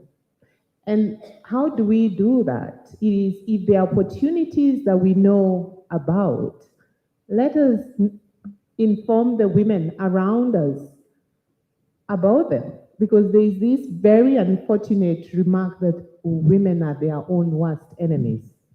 We've heard that, right? How do we change that so that we become women who create opportunities for other women? And I'm not going to say for men. Remember, I said unapologetic. And I'll tell you why. When we go home to our children, the men usually would get together and speak about the office, and so they create opportunities for each other. So how do we also use the spaces that we occupy to also support women so that we can get more of us here? And I take note of what Jacqueline said, and we will look at how we can begin, especially supporting the women who cannot afford this. So we will look for money for 10 young women next year who Wow. cannot support themselves. Thank you, Carol. That's fantastic. That is absolutely fantastic. Being intentional, leading with purpose. Thank you, Carol. Again, I'm going to go across the room. Let me go to Nancy, your concluding remarks as we draw to a close. I want to know the future that the women have and the opportunities that they have. And although in the same book, Cleaning, Sheryl Sandberg said that the future will not be gender related. It will just be leadership. And I think that is what the woman of today should be able to focus on. That you can be able to be a leader and a competent leader and an effective leader, irrespective of who you are. It's not the woman that is leading, it is the leader that is in you. And another thing that women also need to know is that these positions, all right, they are for all of us. So when you're called upon, don't ask which seat is that. Wake up and run for it and grab it and learn to do on the job, because that's what our male partners do. Thank you. Thank you, Nancy. I'll move to Wendy. Thank you. So I'll just conclude by saying that as IFC, we really believe in the Female Future Leadership Program. And one of the things that we are doing with the companies that we've convened is we've tasked each of those companies, and there are 40 plus companies, to nominate 2 women who participate in Female Future Leadership. IFC will sponsor one, and the company gets to pay for the other. So we will be registering in the next cohort 10 women and paying for those 10 women. That's fantastic. Thank you, Wendy. Thank you very much. So I guess part of the learning is if you don't ask, you don't get. So here we are, we're asking, and so far we're getting. Let me move to Justice Lady Anwaj and then to Jacqueline Mugo to close. Thank you. As I conclude, I'd like to say, to really pose the question, what values do we live by as women? What are our values? Because that is important. It will tell on where you work, how you live your life. If you allow me one extra minute. Sure. I remember a long time ago as a young woman, maybe a girl, a school girl, I joined the Girl Guide movement very, very early. And then in the Girl Guide movement, there is the promise. I promise on my honor that I will do my best, do my duty to God and my country, and to obey the guide law. I have lived my life.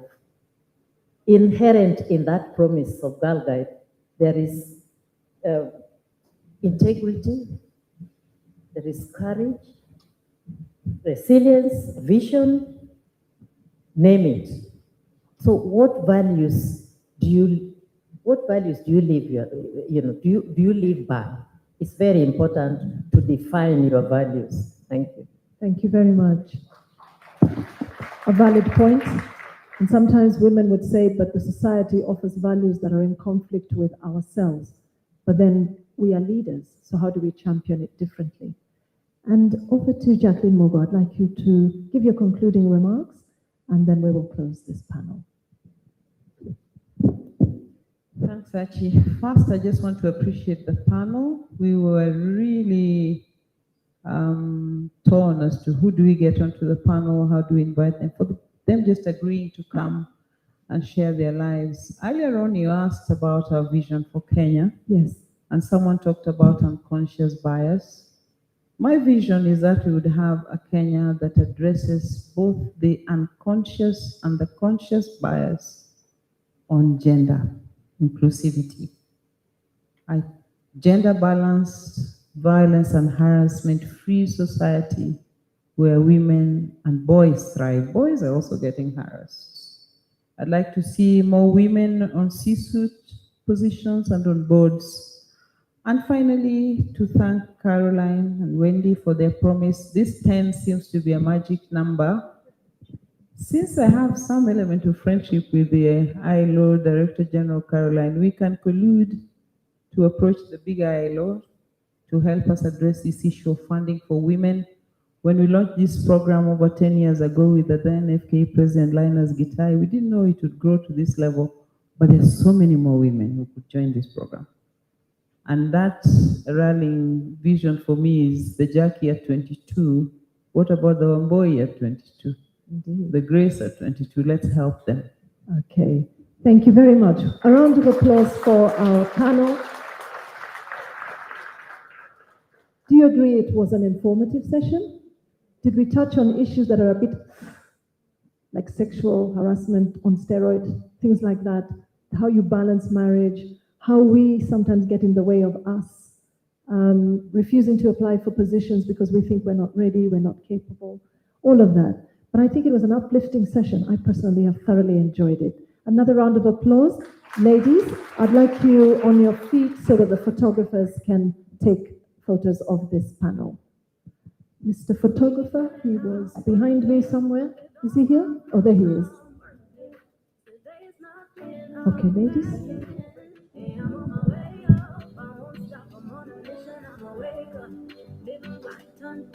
I'm riding and vibing all you want, I ain't learning.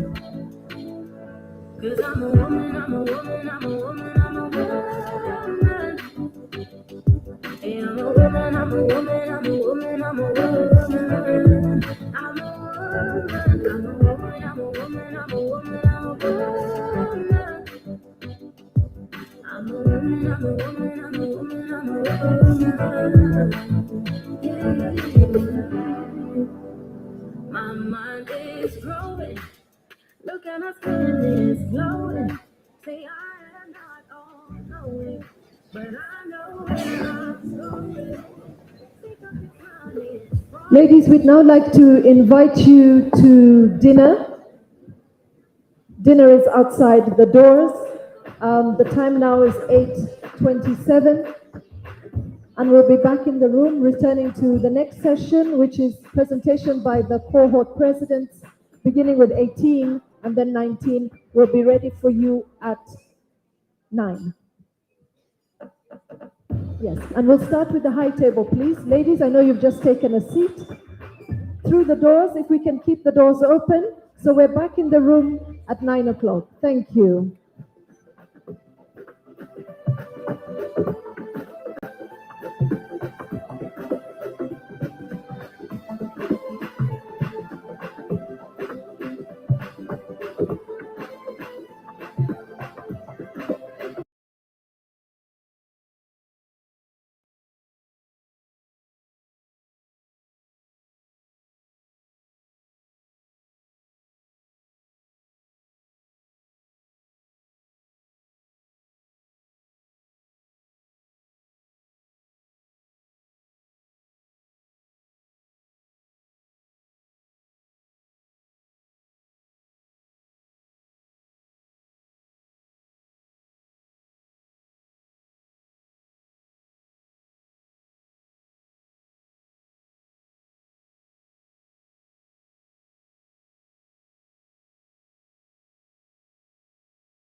Tunasherehekea uhusiano wetu, mashirikisho yetu, sauti ya waajiri wetu. Tunasherehekea uhusiano wetu, mashirikisho yetu, sauti ya waajiri wetu. Tunasherehekea uhusiano wetu, mashirikisho yetu, sauti ya waajiri wetu. Tunasherehekea uhusiano wetu, mashirikisho yetu. tunasema asante, waajiriwa asante, wanachama asante, washirika asante, tunasema asante, waajiriwa asante, wanachama asante, washirika asante.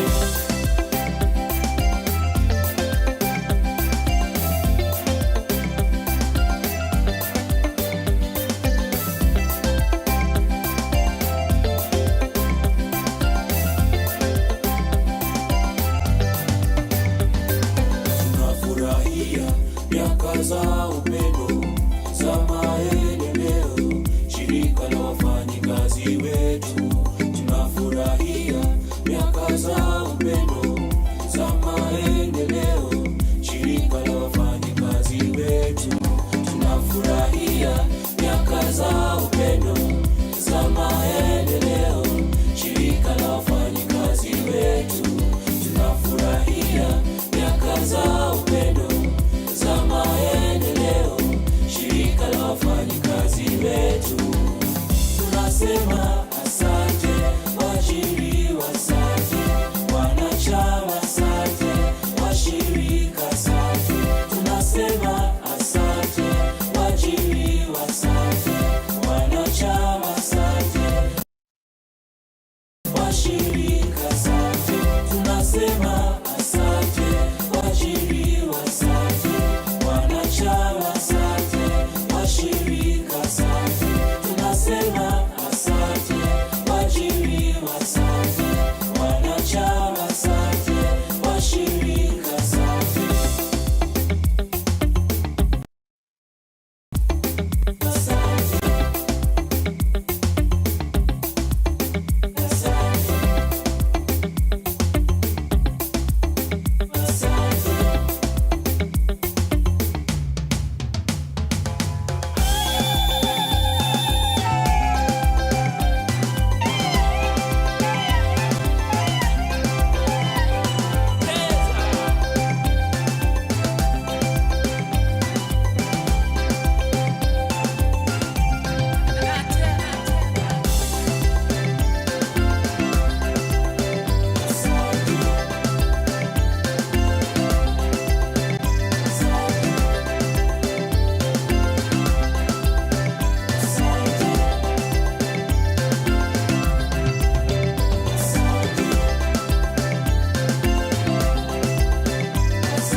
Tunasherekea uhusiano wetu, washirikisho yetu, sauti ya waajiri wetu. Tunasherekea uhusiano wetu, washirikisho yetu, sauti ya waajiri wetu.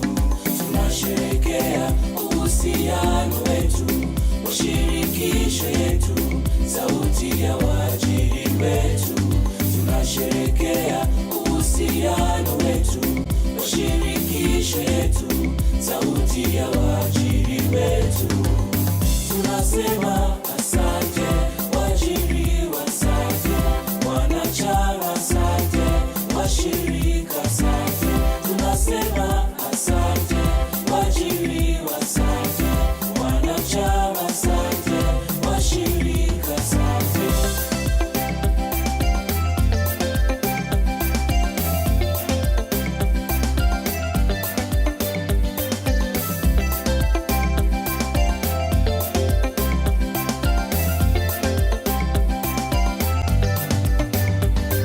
Tunafurahia miaka za upendo za maendeleo, shirika la wafanyikazi wetu. Tunafurahia miaka za upendo za maendeleo, shirika la wafanyikazi wetu.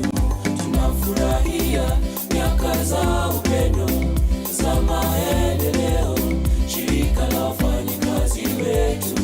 Tunafurahia miaka za upendo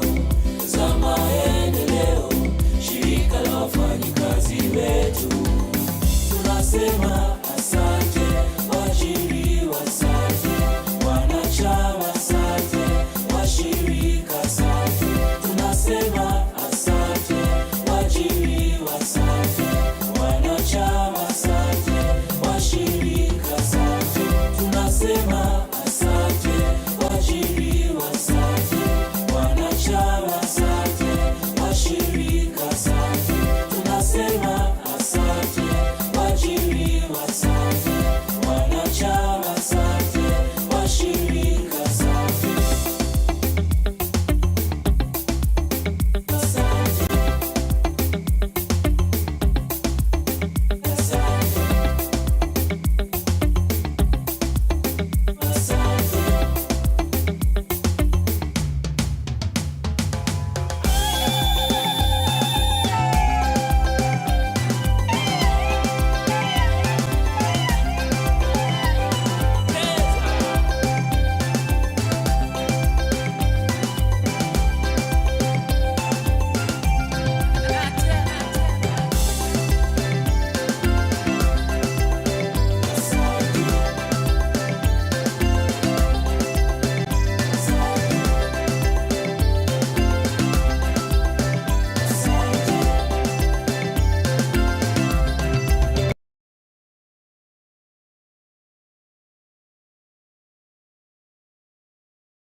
Tunasherehekea uhusiano wetu, mashirikisho yetu, sauti ya waajiri wetu.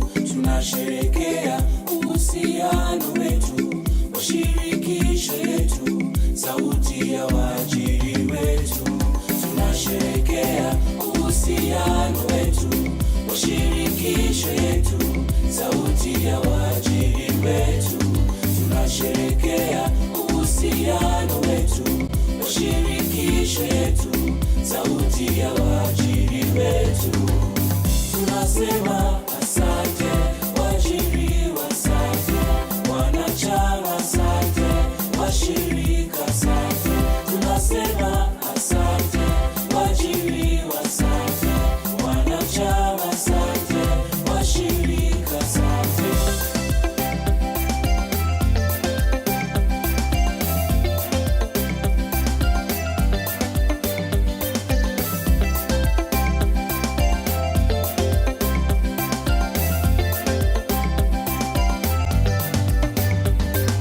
Tunafurahia miaka za upendo,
tunasherekea uhusiano wetu, mashirikisho yetu, sauti ya waajiri wetu.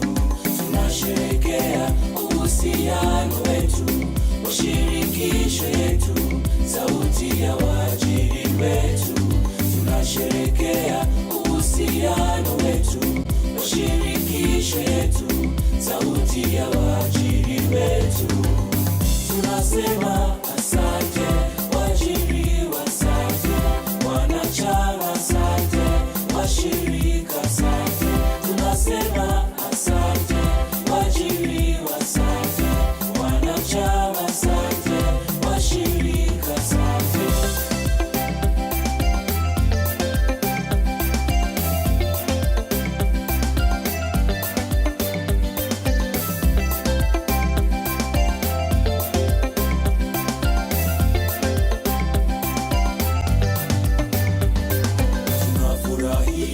Miaka za upendo za maendeleo, shirika la wafanyikazi wetu.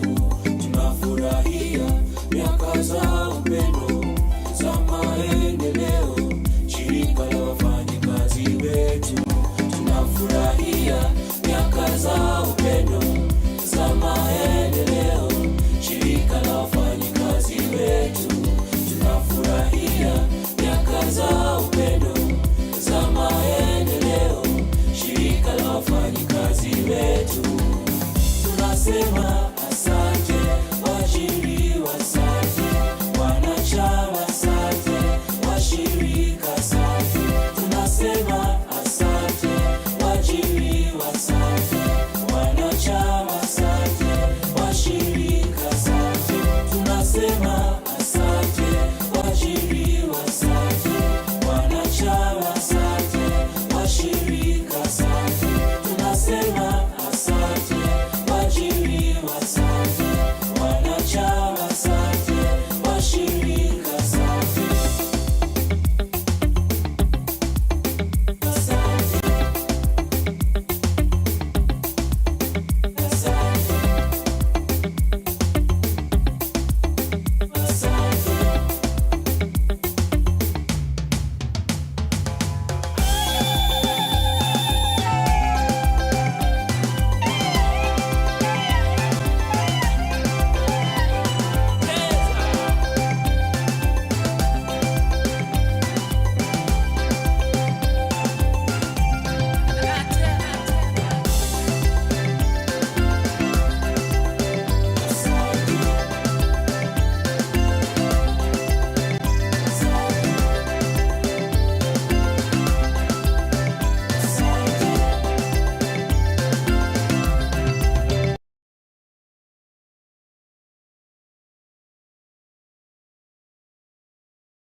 Tunasherekea uhusiano wetu, mashirikisho yetu, sauti ya waajiri wetu. Tunasherekea uhusiano wetu, mashirikisho yetu, sauti ya waajiri wetu.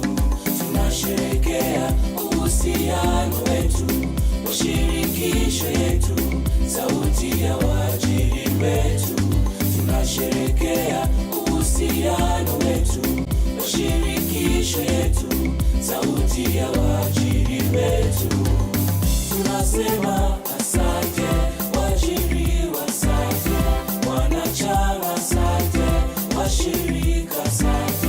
Tunasema asante waajiriwa, asante wanachama, asante washirika, asante.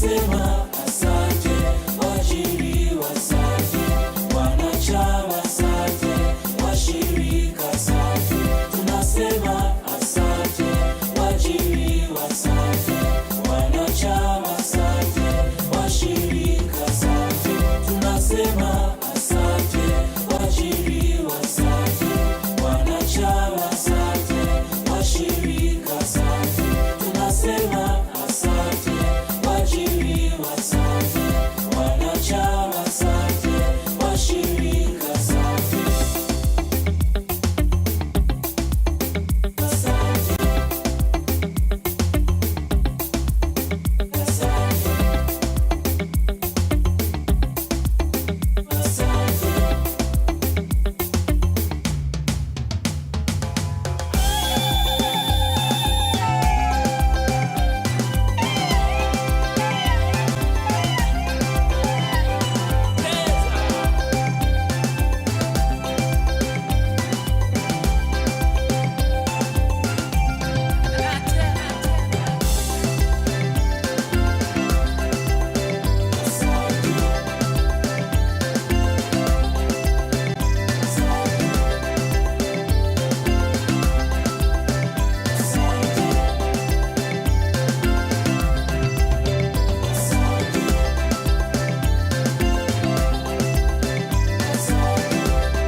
Tunasherekea uhusiano wetu, mashirikisho yetu, sauti ya waajiri wetu. Tunasherekea uhusiano wetu, mashirikisho yetu, sauti ya waajiri wetu. Tunasherekea uhusiano wetu, mashirikisho yetu, sauti ya waajiri wetu. Tunasherekea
Likely, yes.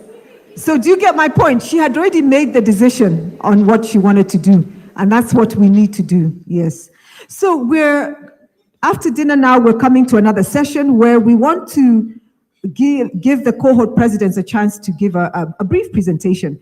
And I want to start off by thanking them for accepting to be the presidents of the cohorts.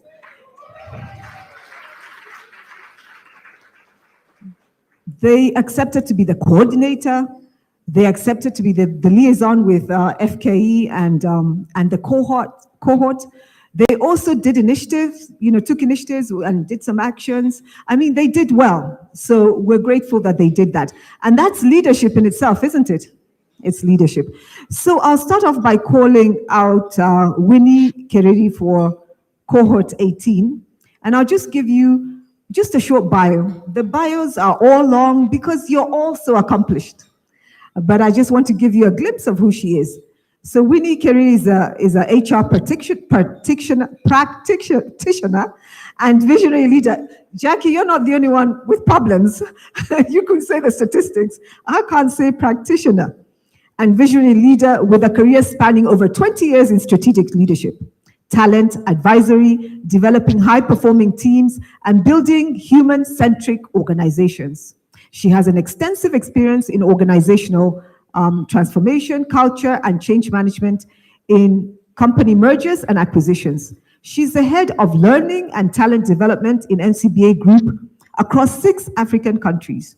She has played a pivotal role in the people and culture change agenda of NCBA following the successful bank merger between NIC and CBA in 2019. And that was no small feat, right? That was something. Winnie is a POSCI change management practitioner, a certified professional mediator from the Mediation Institute in the USA, a certified project management practitioner, and an accredited coach. Winnie is passionate about developing and mentoring young people with her mantra of empowering people to live the best version of themselves as they carry out God's purpose for their assignment here on earth. Let's welcome Winnie.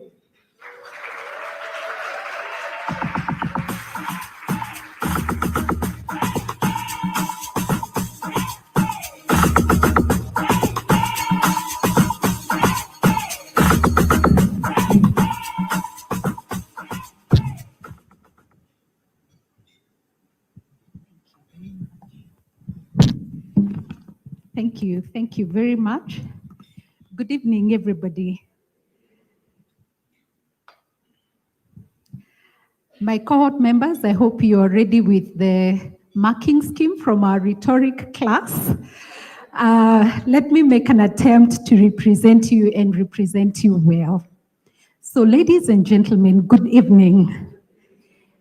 It is an honor to stand before you today as the class president of cohort 18, representing 27 remarkable women leaders who completed this transformative leadership course last year. That was no mean feat. Please give yourselves a round of applause. Today marks a significant milestone in our journey as it gives us an opportunity to look back at where we have come from and the opportunities that the future holds for us. We embarked on this course with a shared vision to enhance our leadership skills, to inspire change and to make a difference in our respective fields. As we look back in this past week at our journey, I got the ladies to just give me a few testimonials of what the journey has been like for them. And these are some of the phrases and the themes that have emerged. And I'm quoting them verbatim. I am more confident. I am taking more risks. I am growing my career. One of them said, this course has been very relevant for me in my role as a company secretary. I got a board appointment. This is someone from our cohort. I got a promotion. I moved jobs. The list goes on and on and on. Let me pause for a clap for the ladies. Our journey was not without challenges, but even through this, we rediscovered our inner strength to soldier on. And we continue to do so. And I know that in our cohort, we have had challenges, personal challenges, because of the nature of life. And we have stood together with the ladies in our cohort, in their times of grief, in their times of pain. And that's what sisterhood is all about. All thanks to this course.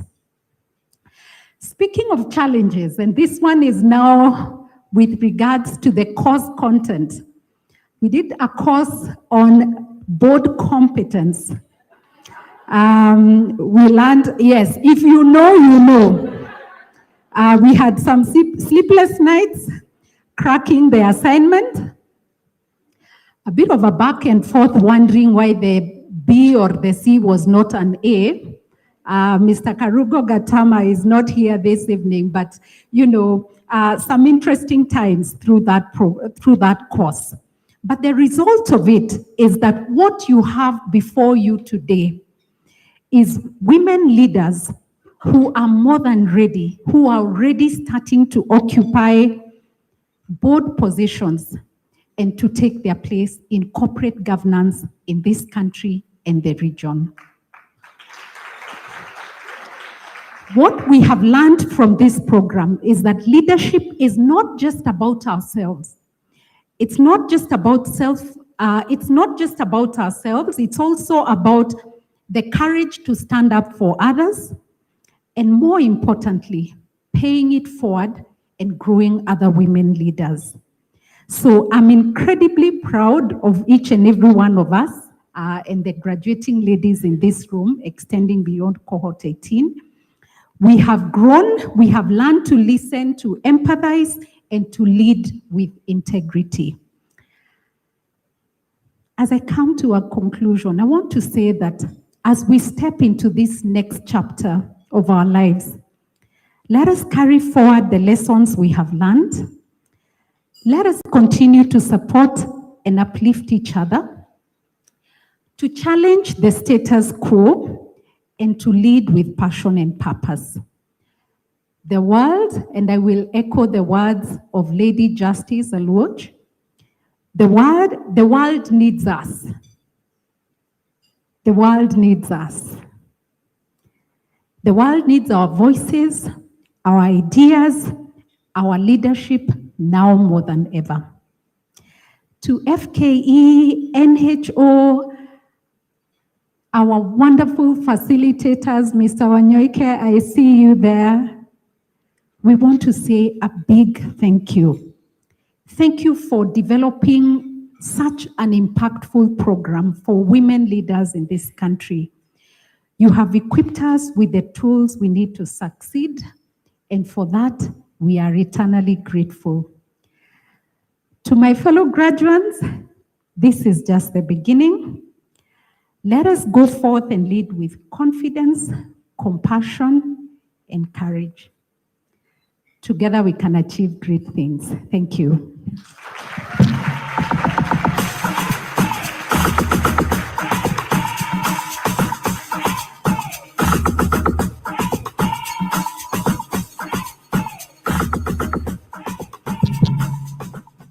Well, you heard it for yourself. There's a lot of learning.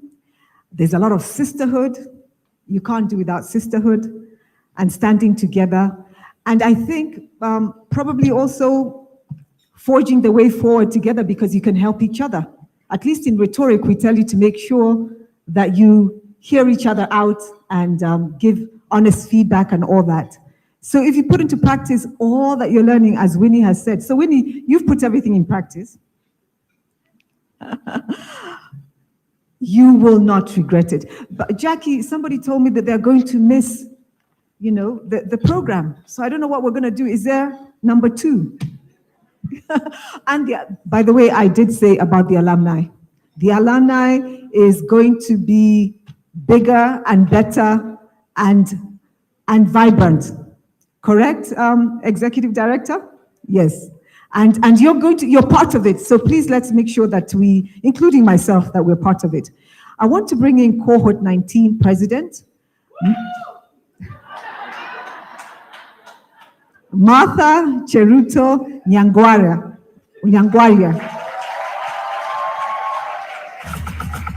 She's a seasoned leader and policy expert with a wealth of experience in advancing economic development, trade, and industrialization across Kenya.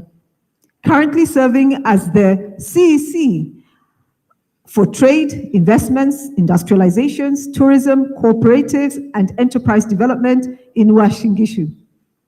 She has championed transformative initiatives like establishment of an export processing zone, EPZ, to drive economic growth in the region. Wow, well done. As the Deputy Chief Executive Officer at the Kenya Private Sector Alliance, KEPSA, she managed projects worth over $20 million. And before joining KEPSA, Martha served as Head of Industry and SME Liaison and Large Power Customer Energy Management at KPLC. And at KPLC, she notably contributed to the development of the national energy efficiency. Martha has held various influential board and committee roles. She has served on the UNECA's Private Sector Development Committee, the National Climate Change Policy and Bill Task Force, and the Export Processing Zone Development Committee. Martha is currently pursuing a PhD in management and leadership. Well done. Martha is committed to impactful governance and sustainable development. Help me welcome Martha to the podium.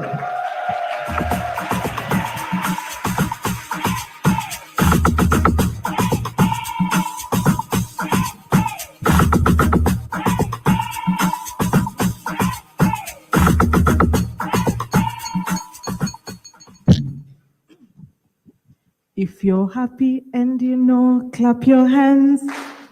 If you're happy and you know, clap your hands. If you're happy and you know, and you really want to show, if you're happy and you know, clap your hands. Thank you very much.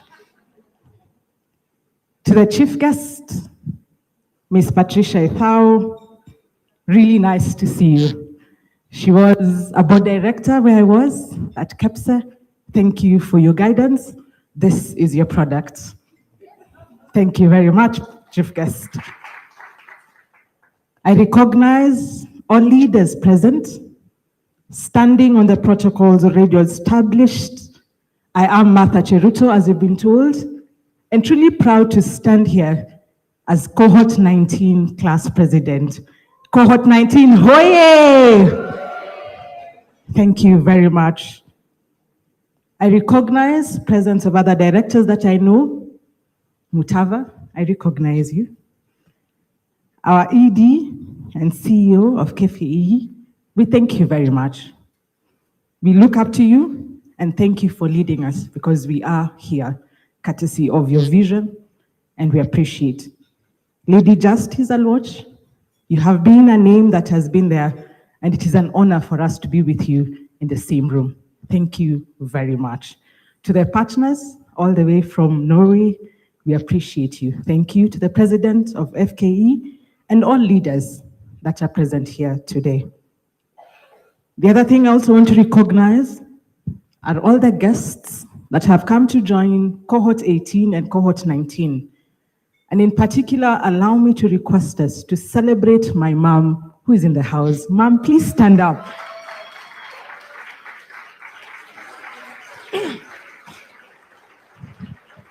Thank you, Mom. She's also in level 7, same way, Lady Justice, your age mates. So we appreciate and also recognize in absentia my boss, Excellency the Governor of the County Government of Uasin Gishu, because he accepted that ladies need to be developed, and gladly in his cabinet we are 3 ladies in the cabinet of Uasin Gishu. So I recognize the presence in absentia of my governor. Finally, in appreciation is to FKE management. Definitely to the leadership led by the chair. We have the president, we have the CEO, and there are those that were with us the entire time, the facilitators. Thank you very much. The way we came in January and the way we are today, we are not the same. Thank you, facilitators. Let us celebrate them, please. And there are also 3 key ladies that stood by this class. Whenever we needed something, they were there. Kate, you started with us. We have Grace and we have Sue. Wherever you are, please stand just to be celebrated. The 3 key ladies, please stand. Thank you. Thank you very much. We are proud of what you have been to all of us. The appreciation also goes to Fairview Hotel. It became a home away from home. Every Friday, all the way to Saturday. The place, the scenery, and all that, it was just perfect. So thank you to Fairview. And finally to Cohort 19. Please stand up wherever you are. Let us celebrate Cohort 19. Cohort 19, let us stand up for celebration. Wow. Well done. Well done, well done. Thank you. I celebrate you as your class president. Thank you for electing me. Please take your seats. Now on to reading what we prepared for all of you.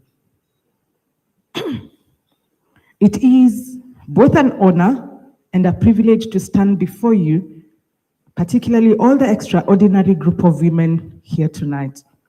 As we gather here, we share more than just a moment in time, we share a vision of strong, confident, empowered women stepping into leadership roles, not just in organizations, but in our world.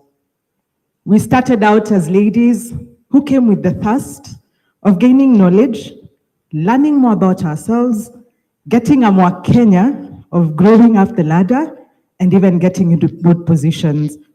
As time went by, our eyes were opened, our ears listened more keenly, and realized that the program is just not about we. We always said we could, we did, but we only realized it was about me. It was about I. It was indeed about me, myself, and I. Throughout the program, we got to become more self-aware, more confident, game changers, conquerors, more ambitious, more focused. We voiced out more. We became more visible, more agile, more bold, and for sure, the list is endless of who we became throughout the program. The facilitators became more of our mentors than just lecturers. The presentations, the practicals, the Q&A sessions brought about everything that you had ever read or heard, and they brought it home. We were different every time we left class, and every month when we met, we were always very different. Through the groups that we formed, we became more than classmates. We became friends and built worthwhile networks that exist currently and even beyond this class. We learned that the strength that comes from a woman is unmatched. We are nurturers, we are problem solvers, we are collaborators, and we are visionaries. That we as women bring perspectives to the table that the world desperately needs, and that we are also capable of achieving things that others might never imagine possible. We got to learn to lean on our strengths, embrace our vulnerabilities, and know that we are more than enough. We are capable of shaping not just our future, but the future of those around us. Tonight, as we graduate as a female future leader, let us remember all that we gained during the entire training period, and in particular, the word that we always were reminded, that we should never let anyone define our potential. Every skill we have gained here and in class has a place in our personal development and in our professional and career path. Therefore, going home tonight, let us update our CV to reflect how our new experience translates to a new path. As I stand here as your class president, I do so with the knowledge that my success is intertwined with all of yours. I am only as strong as the community of women that stands beside me, and together we can achieve anything. I conclude my remarks tonight with the words of wisdom by Dr. Ngozi Okonjo, who is the first African and also the woman who is serving as the Director General of World Trade Organization. She said 3 things that I'd wish all of us to note as we leave here tonight. She said, 1, raise your stage. That is what Female Future Program has taught us. Don't play small, raise your stage. We have been shown we can go global. She's at the global stage. We also have Lady Justice, who's also at the global stage. We have our president, we have the FKE CEO, all playing at the global stage. So ladies, raise your stage. Number 2, raise your sight. When we started in January, February, all the way right now, we are not seeing here. We need to focus to bigger things. Raise your sight. How far is your sight? If you have a problem with your eyes like some of us, add glasses, pay for them, have a bigger vision. So please raise your sight. And number 3, she said, raise your standards. For sure, from cohort 1 to cohort 19 and now cohort 20, it's not the same. Every day you need to raise your standards. We have been given a certain level of standard right now. Please, as we go back, raise your standard. Therefore, ladies, after our graduation, let us step out with our heads high and go. This is what I will do. I want us to go Kenya. I'm truly Kenyan by my band. Let us go African. We always say that this is an African dress. And let us go global, because this is a global village. Thank you very much. God bless you. Good evening.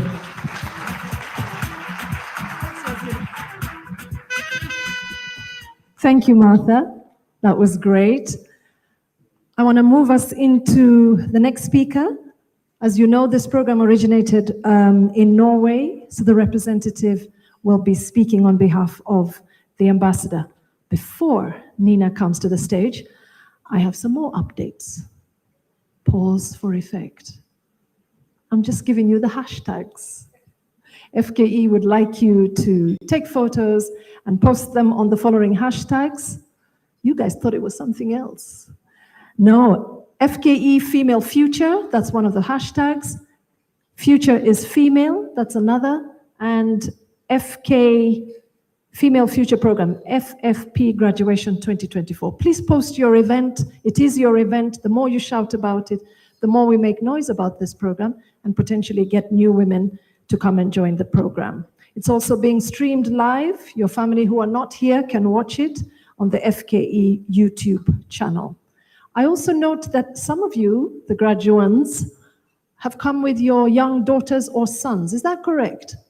Are there some? Can these fantastic young boys and girls stand up and so we can celebrate you for coming to see your mom or your dad, your mother at this event? Here we go. Oh, well done. Well done to you for coming to support your moms. That is fantastic. We celebrate you. Thank you so much. So let me now do a quick bio on Nina. As I said, she's with the Royal Norwegian Embassy, and she has been 3 decades in these various positions in Kenya, in Palestine, in Istanbul, in Kabul, and in Juba. She's an economist. She holds a Master's of Social Science from the University of San Jose in California, as well as a postgraduate diploma in African Studies from the University of Cape Town. Ladies and gentlemen, please welcome Nina Hull.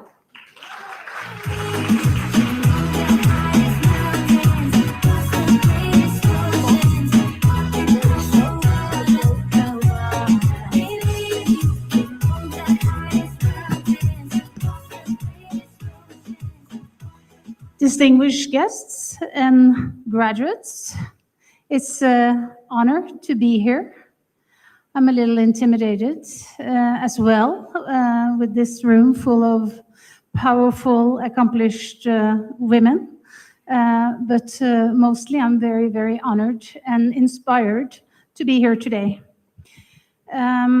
Earlier, it's been said today that one of the obstacles of women moving forward is that we seek perfection. So I thought I would be a good example and a role model for imperfection is not so dangerous.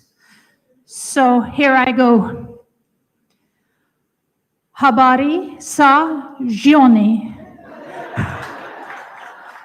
Wanawake wenzangu shupavu. Viongozi wa leo. Did anybody understand anything of that? Very good. So it wasn't that bad. I'm here on behalf of the ambassador, as was said, on behalf of Norway, on behalf of NHO, just to say a few words.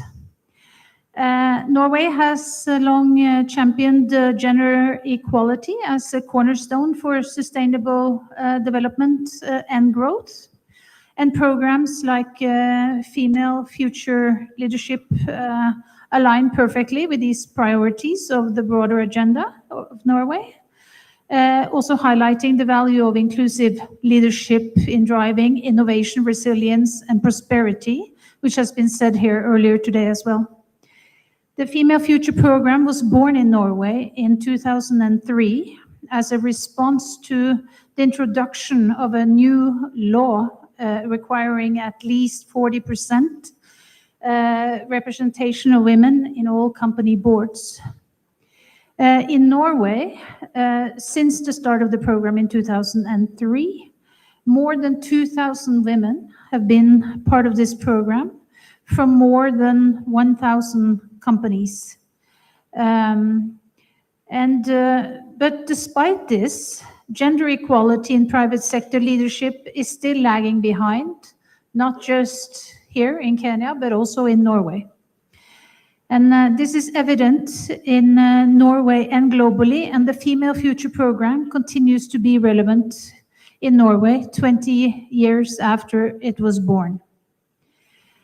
Since 2010, via NHO's collaboration with its sister organizations around the world, the Female Future Program has been set up and implemented in 6 countries on the African continent and in the Middle East.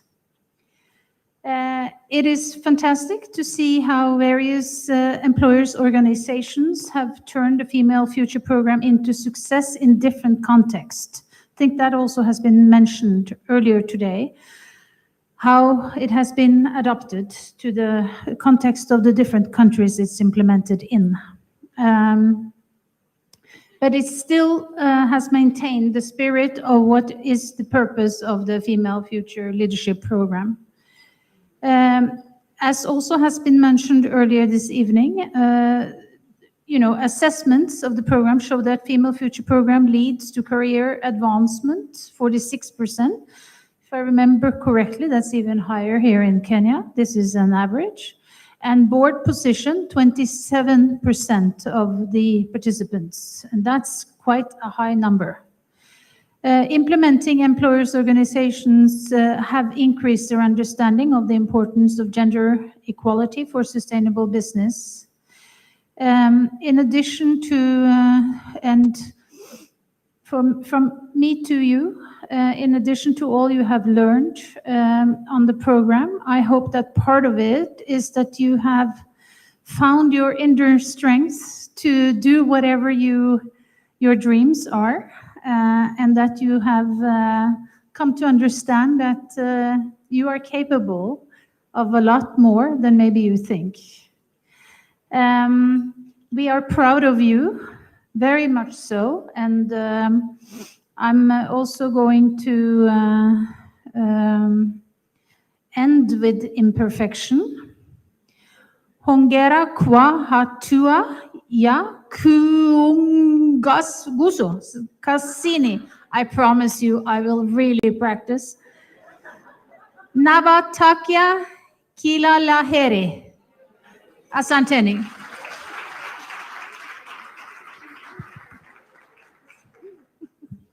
Imperfection is brilliant too, we can clearly see. Thank you, Nina. Thank you again. Let's give another round of applause for good Swahili. It now gives me great pleasure to introduce your chief guest. Having spent over 30 years in corporate organizations in leadership, she's passionate about creating enduring consumer insights that transforms lives. She also spent over 5 years building the SME ecosystem through the Stanford Seed Transformation Program, an initiative out of the Graduate School of Business of the university. Patricia Idao is the Group CEO and Executive Director of WPP Scanat Group, the largest marketing and communication group operating in sub-Saharan Africa. The group aims to push frontiers as Africa's leading marketing and communication group through culture-centric innovation, creativity, and collaboration. She currently sits on the board of ABSA Kenya, Jambo Jet Limited, and chairs the board of Vivo Fashion Group. She has also been appointed as the chairperson of the Kenya Millennial Development Fund, instituted to create governance and policy frameworks that allow Kenya be eligible to the Millennial Challenge Compact. She brings to life her enduring desire to connect corporate business with social sustainability investment. As a trustee on the board of the Vodacom Foundation, UK, and as a trustee of M-Pesa Foundation Kenya. Ladies and gentlemen, let's put our hands together for your chief guest, Patricia Idao. Welcome.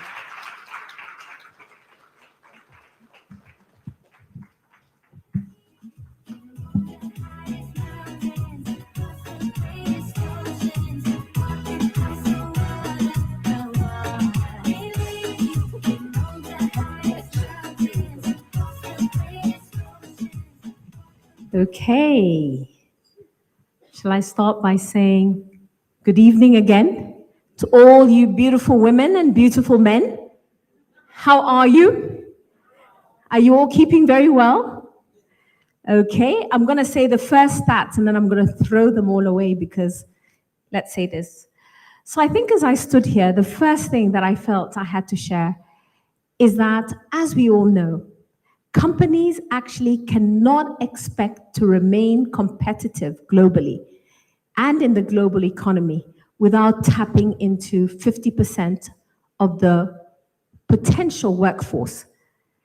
Therefore, you've heard the expression that recruiting a diverse employee population isn't just the right thing to do. It's actually the smart thing to do. Have you all heard that expression? So good evening again. I will stand on the protocols that have been done by the people before me, so I'm not going to repeat them. But as I said, I first prepared this wonderful thing with a lot of statistics because, you know, I wanted to speak to, you know, the power of leadership, impact, and everything else. But then the executive director, Jackie, came and reeled out all the stats I was going to share. Right? Then the next ones came from Wendy. Then the next one came from, so I was like, okay, Patricia, throw your speech away. Let's now be a lot more real, authentic, and have the opportunity to really connect with all you amazing women who've been here. So what I want to do is I'm going to speak from my heart, which I think I do a lot better than when I do something prescriptive. And in order to do that, I want to ask all the women who are here today, right? Because I think the first thing about driving diversity, driving who you are, this whole conversation that we talk about, which is the case for gender inclusion, is that we have to ask ourselves, do we own our own power? So I want to ask all the women who are here today, not just the graduates or the graduates or the graduates, to please stand up. And I want you to tell yourself that I believe in my own unique strength. Can we all stand up and do that?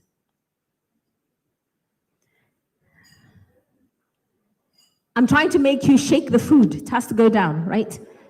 Right? We're going to say this together. I believe in my own unique strength. Shall we say that? I believe in my own unique strength. Again? Fantastic. Now you could sit down. And I'm going to tell you the story of why that is such a powerful thing.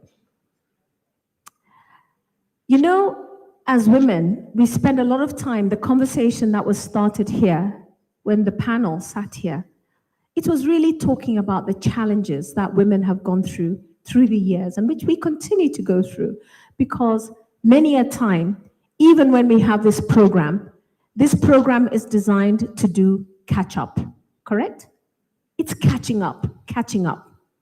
As I sat on the table here today, I posed a question to them, and I asked, do we believe we're close to our tipping point as women? And what did they tell me? Maybe not, perhaps. And then I shared another example where I was somewhere and there were very many of us, many women, all of us doing a leadership role, and we're standing there and a gentleman comes and he says, there's so many of you nowadays. Is that a compliment? There's so many of you, right? And it had me start to think that perhaps the time has come to shift that paradigm, to shift the unconscious bias that constantly exists, the unconscious bias that has made us all the time feel that we don't have a right to be at the table. The unconscious bias that in the book Leaning In, right? Where we're told when you sit on a table, sit forward, be there, believe you have a right to be there, believe in the power of your own unique strength. So how do we do that? What are the things that we need to do in order to drive greater impact? The first thing I said about owning your own strength. But this unique strength means that every one of us has something to bring.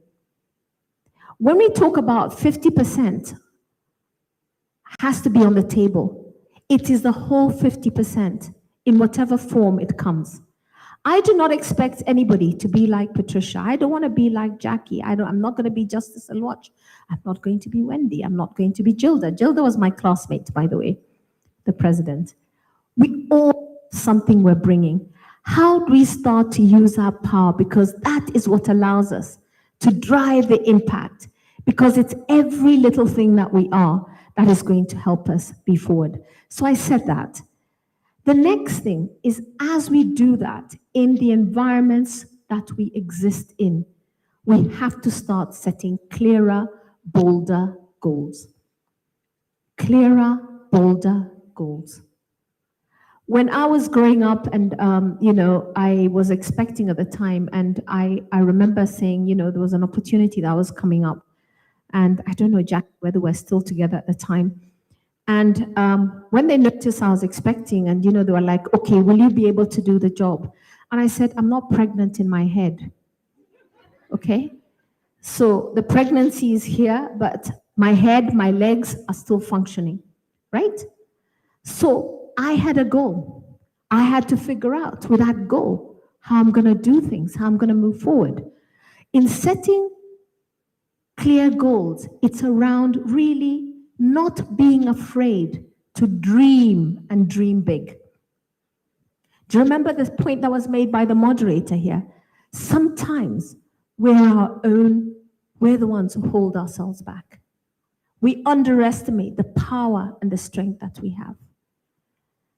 I remember listening to a story, and this is a friend of mine who says she goes somewhere 6 in the morning, get her hair done. And where she gets her hair done, there's a lady who would be there every morning. She'd wake up, she'd be there early because she wants to braid her hair and then get to work and everything else. And there's this woman who'd be there every morning with maize, boiled maize, ready, done. Now, for somebody to be there with hot maize at 6 in the morning, what time do you think she got up? Now, that same woman, let me give you the story. The same woman, one day when she's there, she sees all the women running there, like, oh, they disappeared, left her, went to the next room. Next thing she's left, and she's like, what is going on?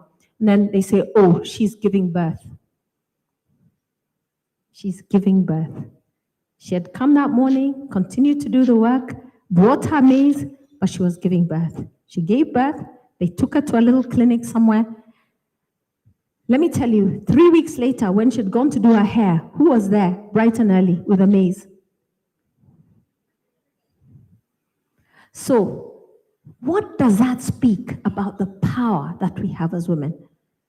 If we harness that in every single little thing and believe in our own unique strength, where can that take us? And that leads me to the next thing that I have to speak to, is that we have to build a growth mindset. Challenges have to be seen as an opportunity to learn and to grow. We have to figure out how we embrace our mistakes and use them as stepping stones to our success. Because failure is never the end. Actually, failure is the beginning of growth. Because if you fail and you continue to invest in yourself, you're going to be bigger, you're going to be bolder, and you're going to have the ability to have learned from what you've done. And that's what drives you to the next thing, which is about owning your power. Does anybody here, if I ask anybody, what is your power? Have you ever thought about that? What is your power? I knew Martha, right, at KEPSA, would come in, powerful, drove it, did everything she can in there. And I think, Martha, can I speak for you? I've not had this conversation. Where did she go?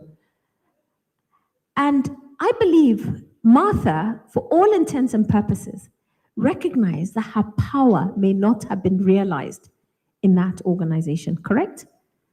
And in owning her own power, she realized the place I needed to be was to go and do her CEC job. Look at what she's achieving now. She decided she was going to own her own power. She had set her goal. She knew who she wanted to be, and she recognized the impact that she wanted to drive. Sunny now, she's sitting at the table and driving impact as a leader. As a leader, not as a woman. As a leader, because she chose that decision. And whatever you do, you've heard the conversations around the networks and the alum. One of the most powerful things that we have to build as women is really finding a way how we nurture a strong support network. Whatever form it is, right? Do you all have a strong support network? And those networks have to be different forms because it's not just the same network. There's a network you use. So Future Leaders Network is going to be one of them. There's a network, if you're a group of moms, that's another one. There's a network of, tell me some other networks that you have. I have a number of networks. I have my network, we call ourselves a Karura walking group. We walk sometimes, but more times than ever, we're there to support ourselves, share opportunities, give each other the energy around what we do. And it's a group of very powerful women. Yes? But we started under the umbrella, we call ourselves the walkers, right? That's what we did. I have another network, my golf network, my friends. But those are the fun ones. Those are the ones who let me, let my hair down, have fun in a safe environment. Yeah? Stop being all whatever. Fantastic network, because we need that. And then I have other networks, the ones for sitting down and sharing problems in the evening and looking like this. And then, yes, okay, yeah. What is it? So, okay, my mother isn't well. Where do you get a nurse? You know, that's another network, right? But then when we talk about networks, you also have to have ally networks, which are also male. As women, we forget one thing, that we just need to be amongst women. And I tell every single woman, if you want to get ahead, you'd better find allies and networks in both worlds. Because if we're saying 50% of the opportunity, it's not just, the 50 is not just the women, the 50 is also the men, correct? I'll tell you, a lot of the opportunities that I've had have come more also from the network of the men who I built, who I'm able to sit down and say, yes, I'm available for this opportunity. Actually, I'm interested in that. Yes? Joining the CAPSA board was one of those. Sitting with one of my mentors who's a, very accomplished, and I sat down, I said, actually I'd be interested. You would. And the thing is, as women, what do? We never say, we never speak, and then you expect magic, right? So you have to be able to speak to it. The next thing, which is the most powerful thing that we are as women, and that is going to really be the thing that helps us drive even more impact, is the fact that we really embrace is our ability to be very adaptable and resilient. I talked about the woman with the maze, but I could give you very, very many examples of how many things as women we're able to do, and we don't even think about it. Yeah? I used to speak about how I'm a great multitasker. I've stopped doing that because people used to be dismissive about that. Now there's this terminology. You guys learn this thing. It's called task switching. Yeah? So you have to be a great task switcher. So you sit, and the best example I've told of task switchers is Elon Musk. Elon Musk will be told his shuttle or the thing of his in the sky has fallen down. He'll sit with the guys, they'll talk, they say, okay, what happened? What is it? Figure out the plan of how we get it back on track, and then he walks out. And when he walks out, he has switched. He goes to Tesla. And at Tesla, what are we doing here? What are we doing? This. Moves from there, he goes to Florida and sits with Mr. Trump and talks about the next thing. And that power and ability to be able to be present in the what you're doing, deal with it, move on, is one of the most powerful things you could do in order to allow you to even drive greater impact. I always like to talk about this other thing, which we again really forget, is this thing called celebrating our achievements and progress. Yeah? And I'm seeing some guys looking at me like this. And I'll tell you, as women, we battle and struggle to speak about what we're good at. Correct? You've all heard the story about our CVs, and I recruit a lot of people. I see a lot of CVs. Same person, same job. One is Superman, the other one is a worker. And I ask myself, but did you not do this? The women, it will be we were this, we were part of the team, when that. The men, I did this. So when I was doing that, and you tell yourself as women, why are we shy to speak to our achievements? To drive impact, you have to showcase what you've done, right? As a leader, so that you're moved on to the next stage. So stop being shy about celebrating your achievements and your progress. Track your growth. Really try and recognize your milestones. And don't wait for others to validate your accomplishments. Building your self-appreciation is key to staying motivated and continuing to shine. Do you believe that? Did you hear that? Building self-appreciation is key to staying motivated and continuing to shine. My most favorite two things, which I'm going to try and say, because I'm realized time and I need to make sure we keep the pace of the evening. My two non-negotiables in my life, integrity and authenticity. You can call me what you want for a decision I've made that has been made on the basis of integrity and authenticity, and I'll stand by it. What is the value you have? Does everybody know that your integrity is unquestionable? Do it always if that's what you believe in. Empower other women as you go along, which is why I choose to be here today. Thank you so much for the invitation. And stay curious all the time. You should never, ever stop learning. Remind yourself of those Fridays and Saturdays, Fairview, Friday and Saturday. What are the things that you enjoyed? How do you continue to recreate them in your life, in everything you do as you go forward? Finally, find your purpose and your passion. It is important that you identify what excites you. Align your work and life around things that you're passionate about. Passion actually fuels perseverance. Passion allows you to choose a path that is going to light you up.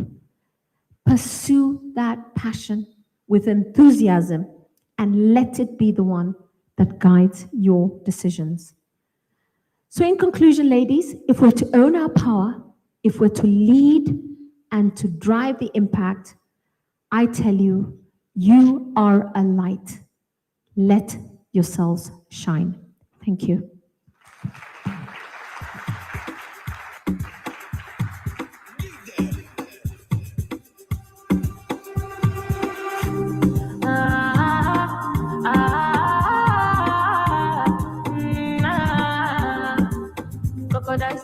Let's give another round of applause to our chief guest, who's done a wonderful job. Now we've come to the exciting part as well of conferment of the certificates.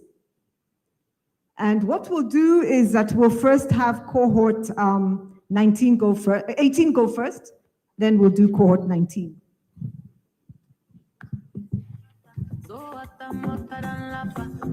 Them know that I'm better. Enemies there, but I still they jagged. I know they tiger. I came my soul when I conquer. Can't reach me, you need a ladder. I'm flying high, helicopter. Ache, ache, ache, ache, ache, ache, ache, ache.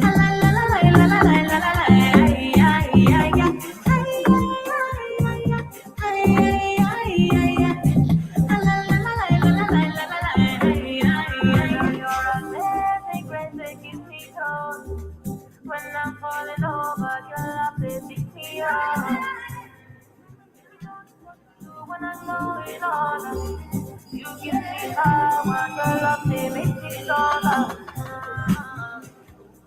So while we are just organizing ourselves, cohort 18, as your name is called up, you will come to the stage, get your certificate, and then you will go down on the stage. Is that correct, Grace? Where would you like them to stand here?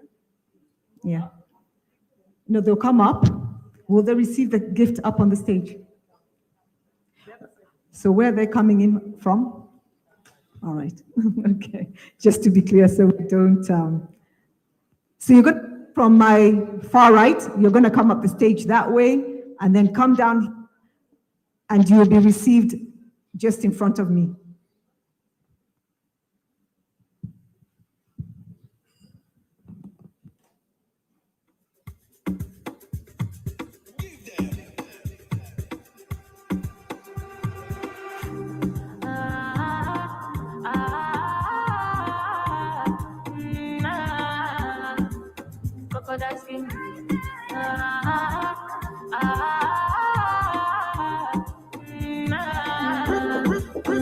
Now your amazing grace, they keep me going. When I'm falling over, your love, they pick me up. You know just what to do when I'm going on.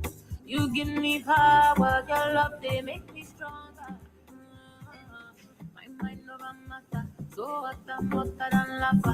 Who's bad them know that I'm better. Them in this day, but I still did jacket. I know they tag ya. I came my soul when I conquered. Can't reach me, you need a ladder. I'm flying high helicopter. Okay, let's go ahead. Let's go ahead. Now we're ready. And I'll first start off by asking the executive director to be on the stage so that she can give the certificate.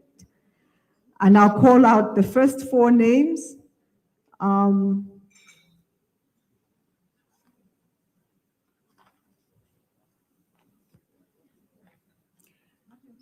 Yes, please, on stage.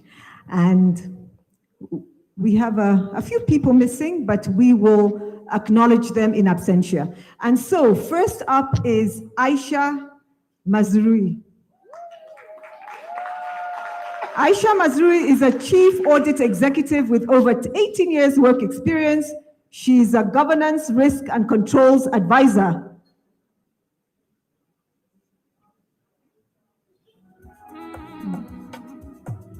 Hey, let's clap while she's getting her certificate.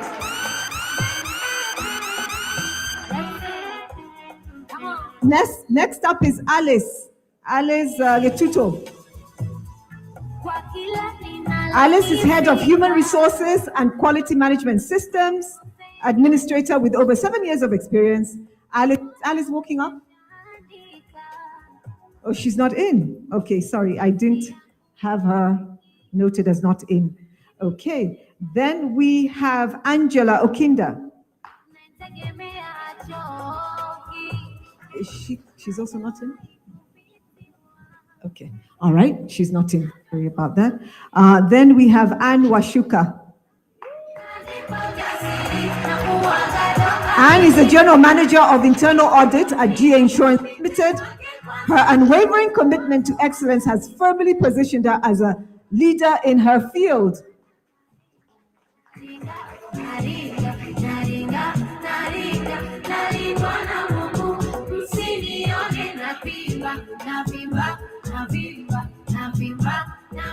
Next is Caroline Lamba. Arena.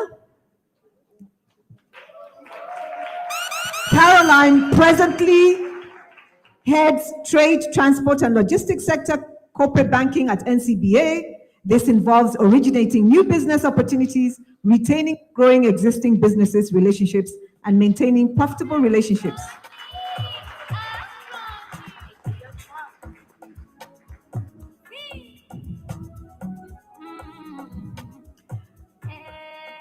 And now we can give our executive director a rest.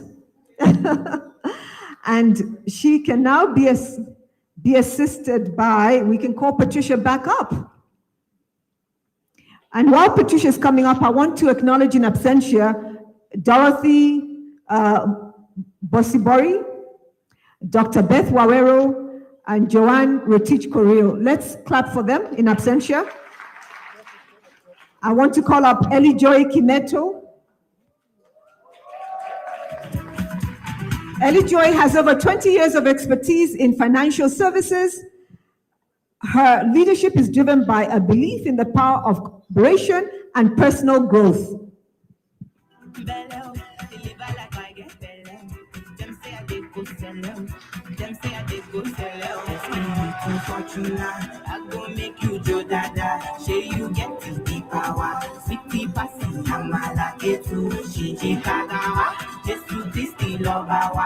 Now calling up Evelyn Kavuda Mutui. Evelyn currently serves as Chief of Staff and Senior Manager at Aga Khan University, Deputy Vice Chancellor of Office for the last 7 years, managing all aspects of executive administrative support.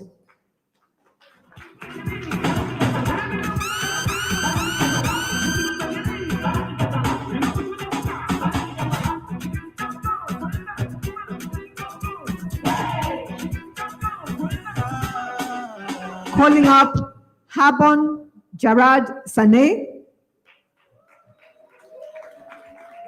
Habon is currently serving as a global HR partner at the Norwegian Refugee Council. Habon is passionate about fostering equitable and thriving organizational cultures. And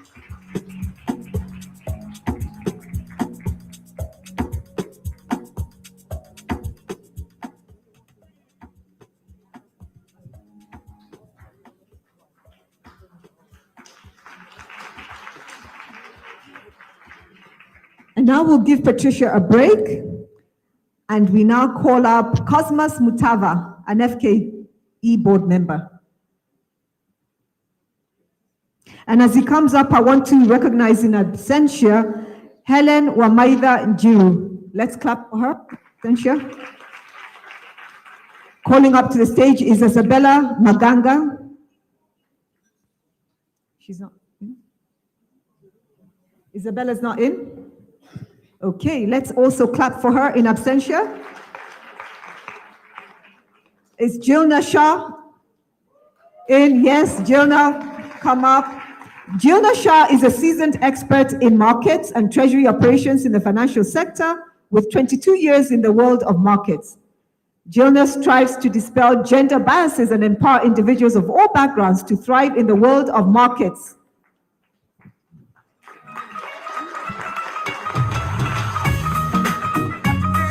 Calling up Lucy Dirango. Lucy is a disbursement accountant at East Africa with over 9 years of experience. She also prevented a 1 million fraud case and successfully resolved age receivables. Well done.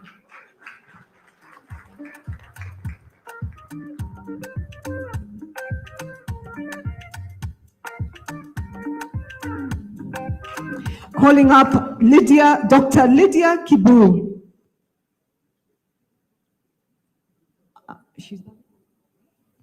Okay, let's acknowledge her in absentia. And we'll now give Mr. Mutava a break, and we'll now call Amanda Kopan. Thank you, Mr. Mutava.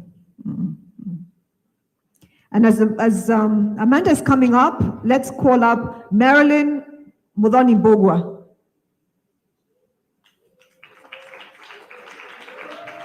Marilyn is currently the Regional Programs Advisor at the Norwegian Refugee Council. She is passionate about empowering women, fostering gender equality, and improving livelihoods in vulnerable communities.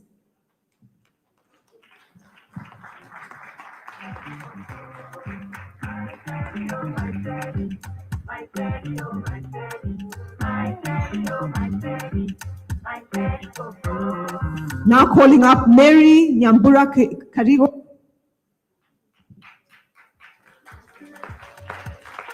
Mary is the Executive Coordinator and Travel Accounting Supervisor at Isuzu East Africa Limited. She is committed to empowering her team and fostering a collaborative work environment. Are you clapping?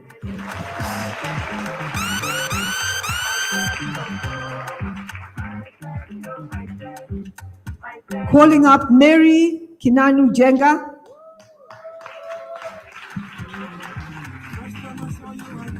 Mary is currently the Chief Staff to the Group MD at NCBA Group Holdings PLC. She is also passionate about women empowerment.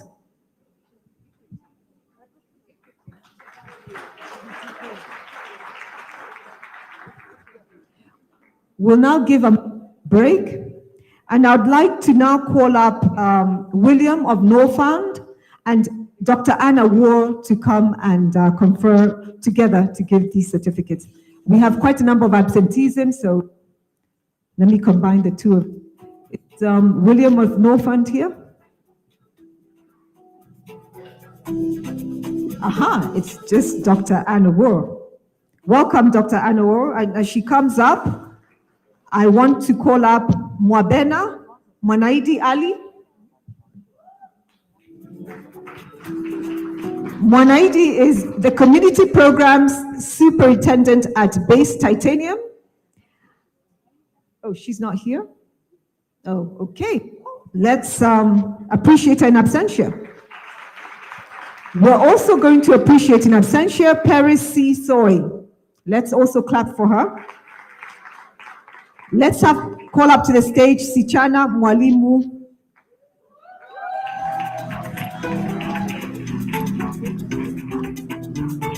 Sichana is currently the head of internal controls at a tier 1 bank with presence in the East and West Africa.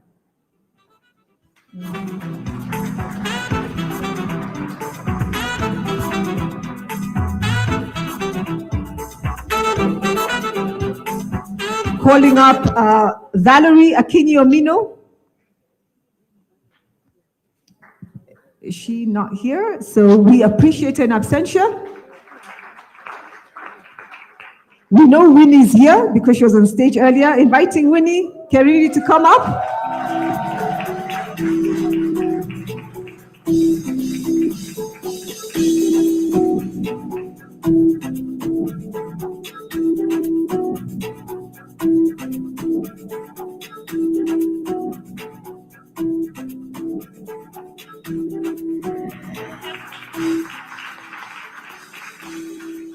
Last but not least is Lydia Jerry Dirango. Not here. Let's appreciate her in absentia. Dr. Anna Wall, thank you. And thank you to all others who gave certificates. That is cohort 18. Let's give them another round of applause. And now I invite Archie to do cohort 19. Thank you, Phoebe. Right, cohort, you're ready? Are you here? Are you in the room? I'm looking for noise and action. So here we go. I'd like to invite Dr. Gilda Odera. She will be conferring the first 4. And the very first one is Manga Ngae. Is Manga here? Manga is an accomplished operations specialist with a strong focus on optimized processes. She currently serves as an operations director. Beyond her professional life, Manga advocates for the boy child. A round of applause for Manga.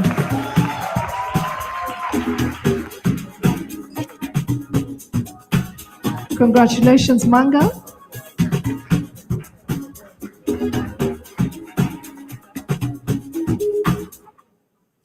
Please come through this way to receive your gift. Next, we have Scholastica. Scholastica in the room with over 14 years experience in certified cybersecurity. She is an expert in the cybersecurity space in banking, information technology, information security, information systems, audit, and operational risks and control. Congratulations, Scholastica.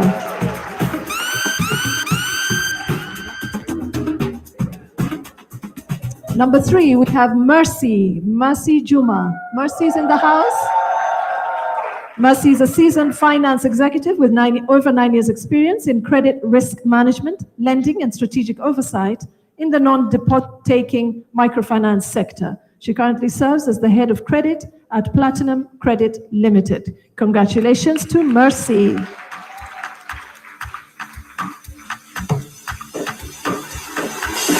Congratulations, Mercy. Next, we have Jessie Gishuru. Jessie is a seasoned HR practitioner with over 16 years experience across telecoms, manufacturing, education, and microfinance sector. She currently serves as the HR manager at Platcorp Group, where she oversees the delivery of HR services across 13 subsidiaries in 5 African countries. Congratulations. Thank you very much, Dr. Gilda. You may now take your seat. I'd now like to call, I have lost justice. I'd like now to call Carol. Is Carol still here? No, Carol has left. Nina has left. Audrey Obara. Is Audrey here? Welcome, Audrey, again. Let's give her a round of applause. And the first graduate receiving her certificate from Audrey Obara is Emma Kimanthi. Is Emma here? A distinguished advocate of the High Court of Kenya, Commissioner of Oaths, and a notary public. She's built an impressive career specializing in commercial and corporate law. Currently serves as the Regional Legal Counsel for Nala Limited.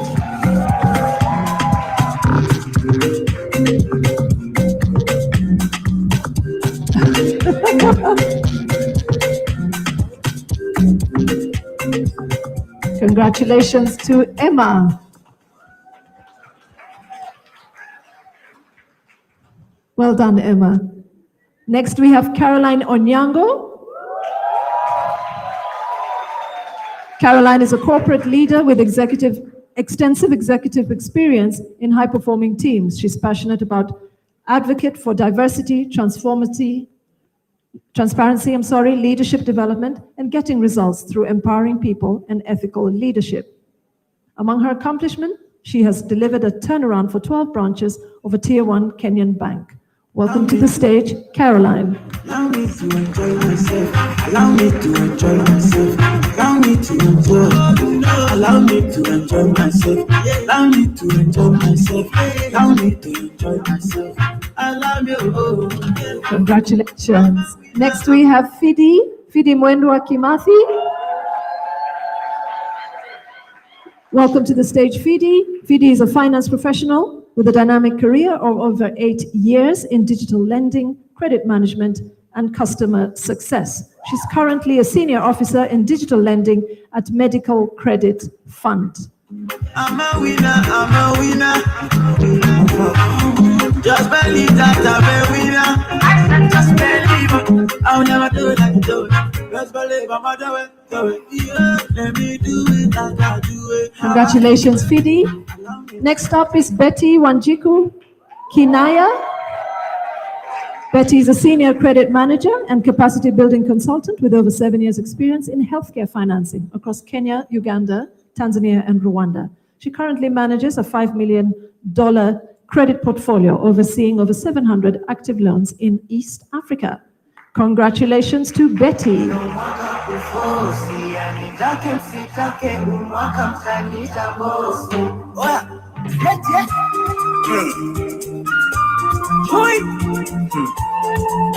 Oh, no, no, no.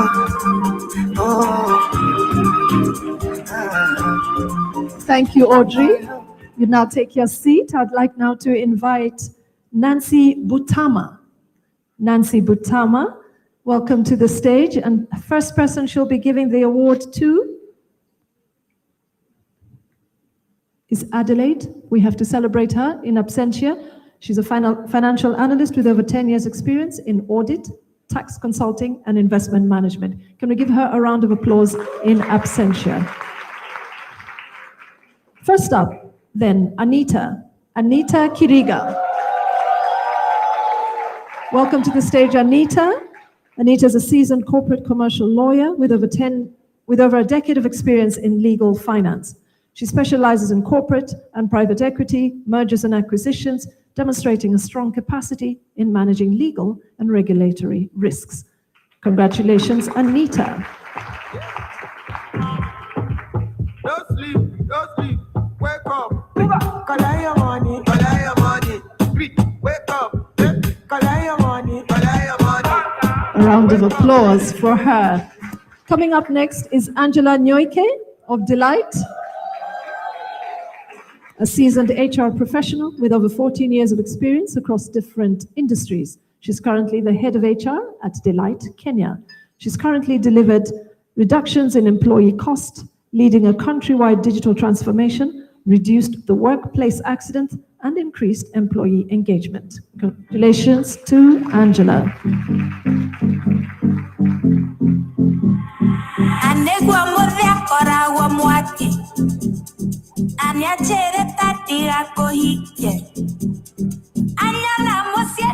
Next up on stage is Esther Kalau Mwenga. Esther, are you here? Fantastic. Esther is a skilled strategic planning and analyst specialist with over 10 years experience in clean energy, fast-moving consumer goods, pharmaceuticals, and packaging industries. She has held significant roles, including planning and analytics at Delight Design Incorporated and East African Packaging Industries. Well done.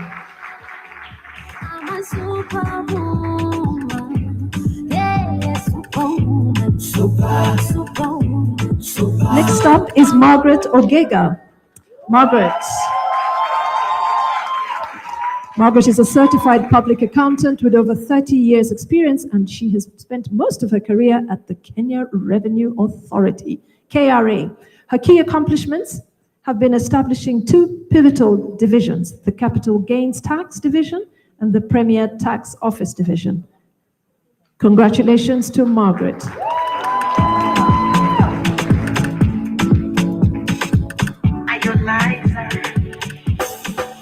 I'm a superwoman. Next we have Audrey. Audrey Kaleji. Audrey has advanced training in law, international relations, French, as well as an in-depth understanding of political, humanitarian, and emergency relief issues and policy. She's currently Humanitarian Affairs Officer with the United Nations Office for the Coordination of Humanitarian Affairs, Somalia. Congratulations.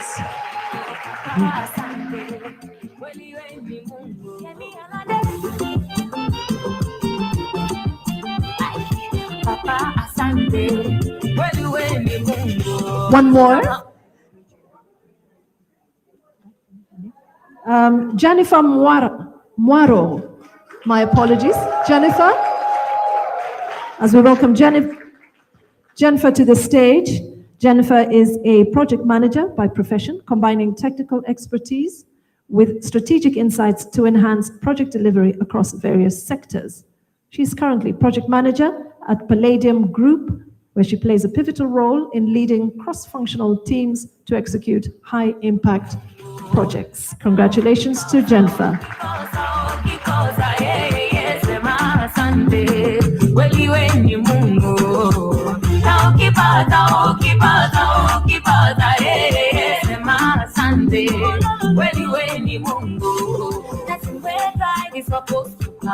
Thank you very much, and thank you very much to Nancy Butama. You can take your seat. I'd now like to invite to the stage Dr. Rachel Monyoncho. Welcome, Dr. Rachel Monyoncho, and she will be conferring the last 5. Welcome to the stage. First up, Stella Mogeri, CB Bank. Stella is a banking professional with over 20 years experience spanning various roles in financial services industry, including credit management, relationship management, collections, cash management, and customer experience. Currently, she serves as the head of corporate recoveries at NCBA Bank. Congratulations to Stella.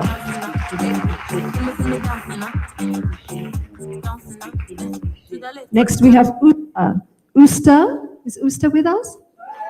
Fantastic. Usta Segete is an experienced banking professional serving as the head of ecosystems and value chain banking at the Kenya Commercial Bank. In this role, she oversees multiple ecosystems within the transactional banking space. She's also worked at NCBA Bank as head of ecosystems within the fintech arm. Congratulations to Usta. Next up is Christina Njeri Kishohi. Christina is an operations expert with over 22 years experience in the banking sector, currently serving as the general manager and group head of card and ATM operations at NCBA Bank. Congratulations to Christina.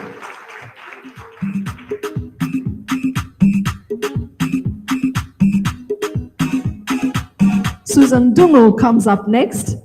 Susan is a banking executive with over 15 years experience in financial services, specializing in SME banking, business development, and strategic growth. Currently, she is the head of SME banking at NCBA Bank, Kenya. Congratulations to Susan.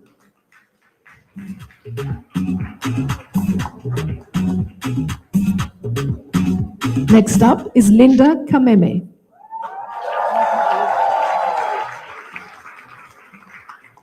Linda is a seasoned banker with over 20 years of experience in banking. She has deep expertise across the financial services, risk management, and strategic leadership. Throughout her career, Linda has driven significant advancements in operational efficiency, regulatory compliance, and customer-focused innovations. Congratulations to Linda.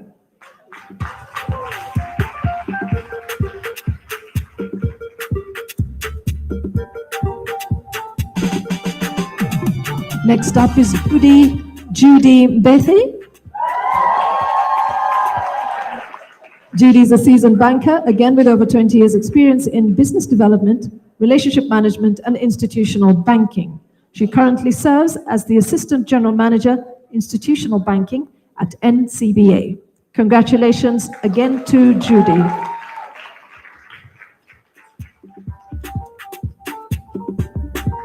Finally, no, not finally, two more. Beatrice Chelangat. Beatrice is a seasoned HR professional with over 13 years experience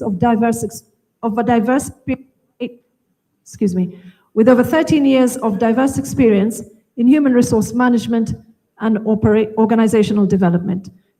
She has expertise in business-focused, HR improved employee engagement, and talent acquisition and development. Congratulations to Beatrice. Next, we have Florence Mitei.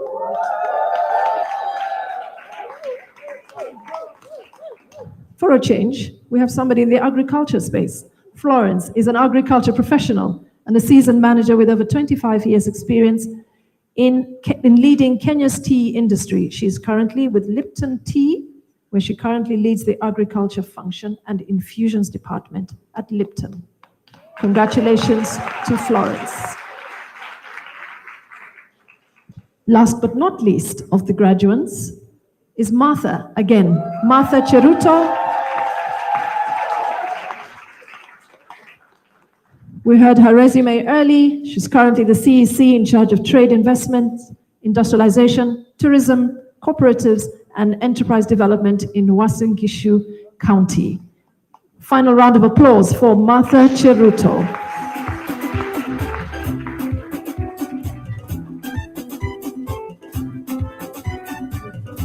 And thank you very much to Dr. Rachel Munyoncho. And we conclude the congratulations to all the now graduates of cohort 18 and cohort 19. Very well done. We hope you have a fantastic future ahead of you, and it's been an absolute pleasure to witness you become graduates of this program. I return you back to Phoebe.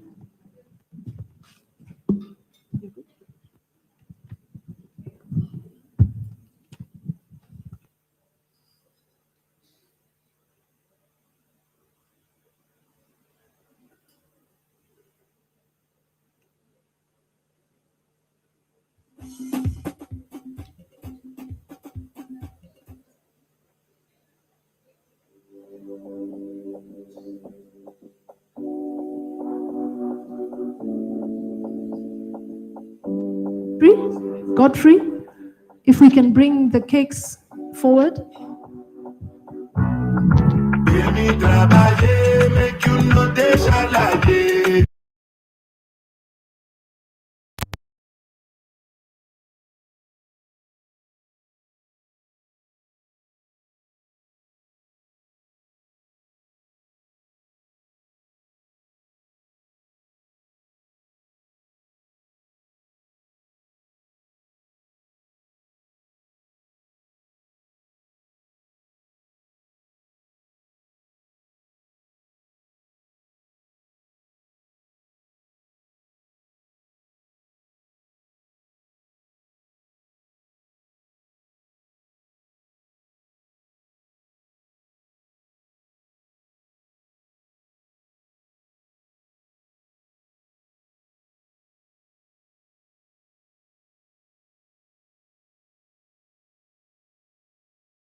dance your way here.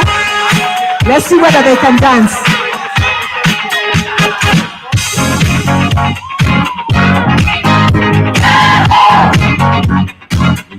You have to dance up here.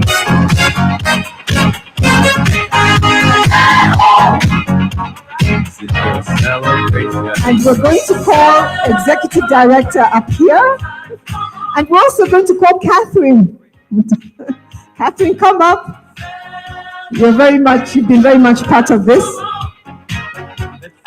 Let's clap for Catherine. Catherine has overseen 5 cohorts. So we're waiting for Executive Director to come. And then I think the President, Catherine and Jackie will hold the knife and cut the cake. We're ready to cut the cake. DJ, help them cut the cake. We gon' celebrate and have a good time. It's time to come together.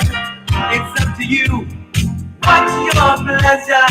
Everyone around the world, come on.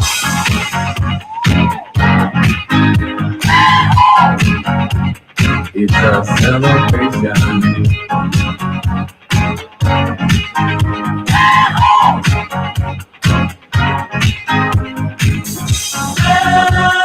And so the cake will be cut. Yeah. And so remember we talked about a raffle. Let's have the President or Jackie. Okay, let's have Jackie. Okay. Oh, first we do that. Okay. Let's first pick the raffle. Wait. Okay. So, who is the winner?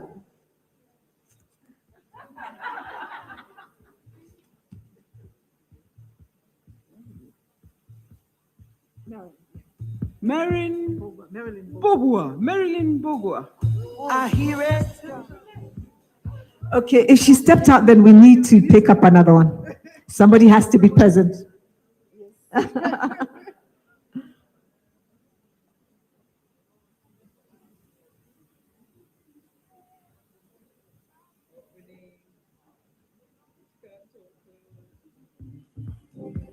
And groove by groove, see the power of a song.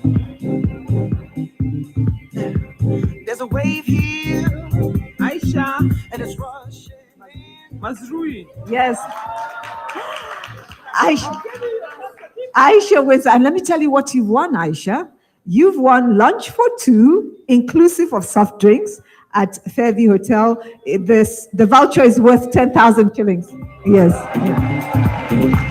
And a message to be heard.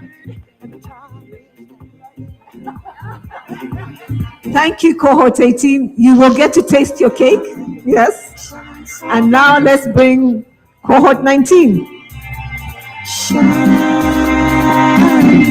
Shine so bright.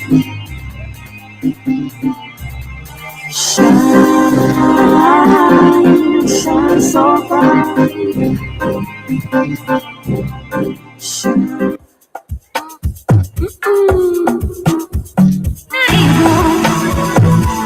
Kwa kila linalonifika, maana kukosea ni wajibu. Cohort 19, warembo, mko tayari? Ninawaalika. We must celebrate. Are we ready? Ndio hiyo. Haya, twende.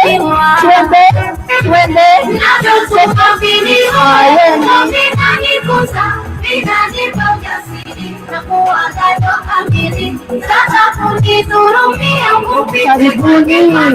Mungu wangu halali anaulisi mkali na ndio Celebrating cohort 19, ladies and gentlemen, and they've arrived in style. Come to the stage. Let's give them a round of applause. Let's celebrate with us. Well done, beautiful ladies. Praise the God. She's the Lord. Kwa ubaya binafsi hajaombiwa nyuku wala mtu mwenye maarifa. Sawa. The photographer would like help with moving this cake so you can get your banner. Where is Godfrey or Serena? This is for optics as well. We want to make sure we were here for this event. Play opposite. Asante. May I invite the executive director having a selfie moment.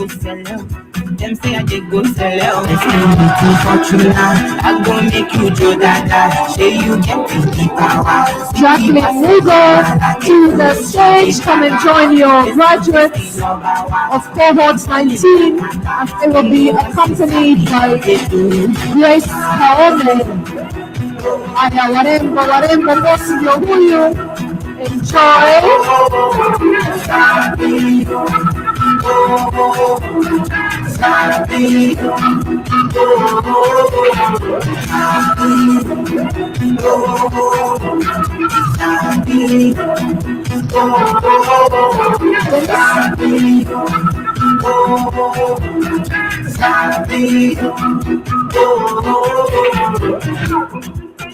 Okay, now let's move to the cutting of the cake. Here we are, ladies. Your president, your executive director, and Grace Kaome, Group HR. Congratulations to cohort 19.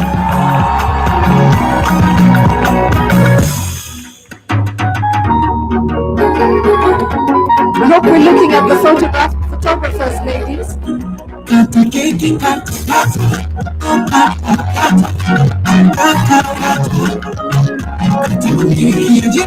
very much. Do not disappear. We have a raffle as well. Thank you. Is everybody's name here? Is everyone's name here? This cohort 19. Muko wachache hivi, ama? All right. Who are we going to invite? Okay, here's the first one.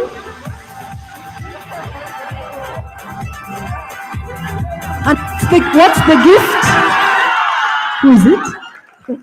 Where's the gift? What is this gift? Dinner for two, inclusive of soft drinks at the Fairview Hotel, and the winner is Betty Kanaya. Well done, sweetheart. And this, let me ask the ED to give it to you. There you go, Betty. ED wants to be invited for this one. Camera moment, Betty. Congratulations to cohort 19.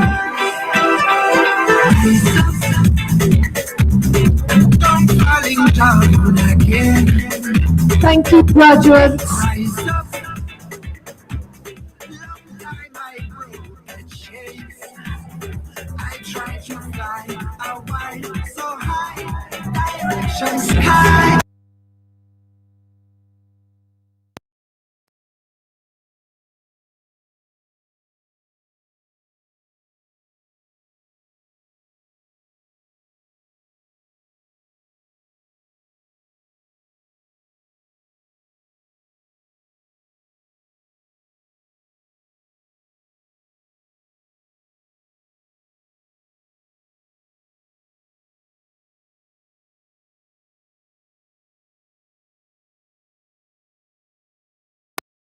To the gift giving. The first gift we would like to present to the chief guest, Patricia Idao. Welcome to the stage, Patricia. And some music, please, DJs. Let's give her a round of applause, ladies and gentlemen.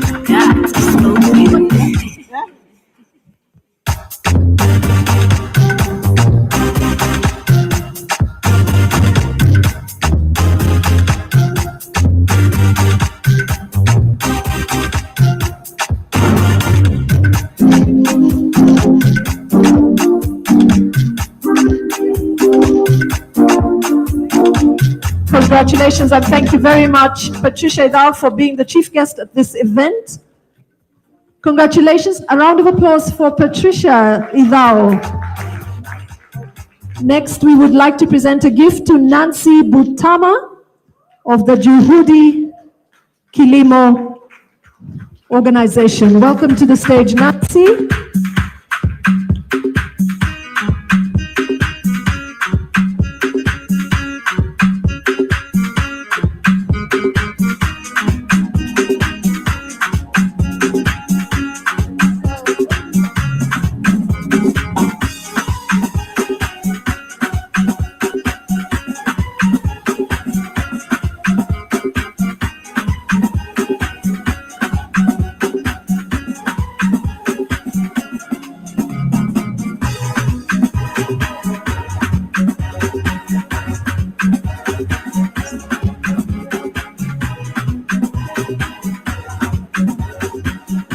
Thank you very much. 2 faculty members are also receiving awards for making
My name is Dr. Rachel Monyoncho. I don't know whether, Edie, I would say that I'm a former faculty of the Female Feature Program, among the very first cohort that was trained, and we participated in, or as Patricia said, I participated in customizing the program from the Norwegian original to the Kenyan version that we are currently using. Now, on behalf of Federation of Kenya Employers, I would like to take this opportunity to express my deepest gratitude to the, first of all, to the graduates who have gone through the program and worked very hard. And it is for you that we are here today. If you did not pass the program, there would be no graduation. So I want to thank you so much for working so hard. And I would also like to pass my deepest gratitude to our chief guest, Patricia Idahu. Patricia is a household name in Kenyan corporate. And I'm seeing her for the first time in a long time, and you're still growing very strong and beautiful every day. Thank you so much for honoring our invite and for gracing our occasion. I would also like to thank our first woman national president of FKE, Dr. Gilda Odera, together with the board members present, and even the ones who are not here, because this program is actually supported and it has the backing of the board. So just want to thank you for coming. Mr. Mutava, you are the only man among the many men who have come. I hope you have not been feeling intimidated. Okay. I'd also like to thank our executive director, Jacqueline Mugo, for being, I would say, the patron of Female Feature Program. I think this is your brainchild. And one day when you retire and you write a book, please write something. A whole chapter should be about the Female Feature Program. Thank you so much. We'd also like to acknowledge our distinguished guests, most of whom I think have left, a few are left here, for gracing this occasion. Also want to thank the panelists who came here and gave us some very deep insights. How many of you got a thing or two from that panel discussion? Especially from the older ones. Yes. They normally say when the Gen Zs came up, most of us never heard about them, and we never knew the powers that they have. Yes, you have the strength, but sometimes, you can be able to get some knowledge and some wisdom from the people who have gone before, from former Justice, she's still Justice, huh? Justice Alwatch, the likes of Anne O'War here, and these mamas who are sitting around the table who look like actually we are approaching 6th and 7th floor. You can be able to tap some wisdom from them. And I also want to recognize the corporates that have sponsored and supported this program. Wherever you're seated, representatives who are here, we just want to thank you for honoring our invite and also sponsoring the program. The faculty members who are here, as I'd mentioned, I was actually one of the regional faculty members, I think with Phoebe Gitao here. Some of us have retired, she's still growing strong. You've worked so hard. You've worked so hard. You've worked so hard. Thank you so much. May God bless you. And may God add onto your medals for being part of developing women through facilitating this program. And the FKE staff, when I walked in, I saw people in blue, almost looking like Kenya Airways staff. And when I look close, I realized they're FKE staff. You're looking beautiful. I also said I also want one of those so that I can walk around with it. Thank you so much. These people work so hard. Those of us who see things happening, today you are just seeing the end product, but you don't know how much time, energy, sleepless nights they actually take to actually make sure that a program like this is happening. And if there's anybody I have not touched on, please know that we really appreciate your being here. We really appreciate, joining us this evening. The friends and relatives who came to watch your people graduate, thank you so much for honoring our invite. And finally, everybody else who has been in this room doing one thing or another, including the photographers, including the hotel, Serena Hotel, who have given us very good service, and everybody else who has actually contributed to make this evening and this program a successful program. I just want to end with one quote. There's an old Chinese quote that says that if you want to go far, go alone. But if you want to go quickly, go alone. And if you want to go far, take people with you. And I think that is what this program is doing, is creating a platform where women can be able to take other women with them. And earlier on, we were challenged that we need to start thinking about men. So the men in the room, maybe you can also help us come up with something so that we don't have some years to come that we have so many women executives and they're none men. So men, we also think about you, but thank you in the meantime for supporting us. Thank you so much. God bless you and good night.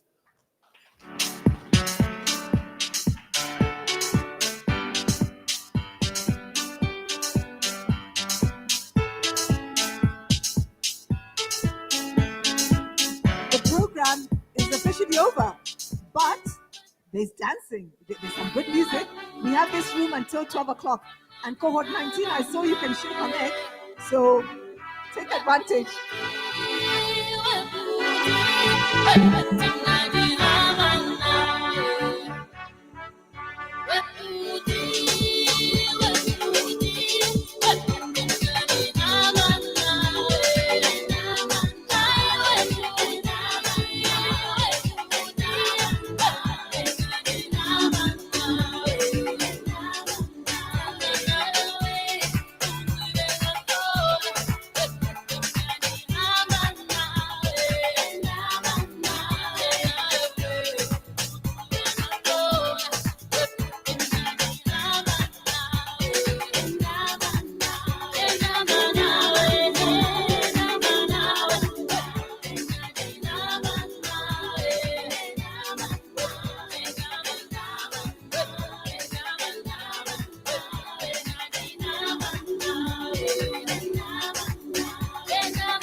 celebration to last throughout the years.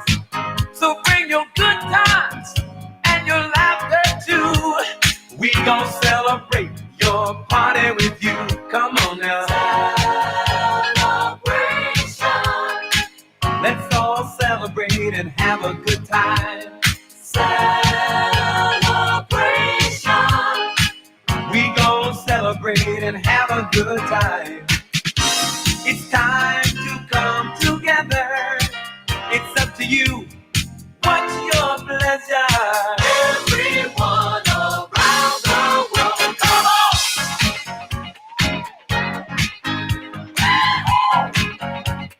It's a celebration.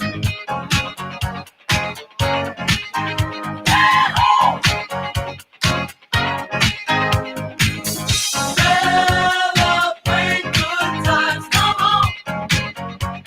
It's a celebration. Celebrate good times, come on! Let's celebrate. There's a party going on right here. A dedication to last throughout the years. So bring your good times and your laughter too. We gon' celebrate and party with you. Come on now. Celebration. Let's all celebrate and have a good time. Yeah, yeah. Celebration. We gon' celebrate and have a good time. It's time to come together. It's up to you. What's your pleasure? Everyone around.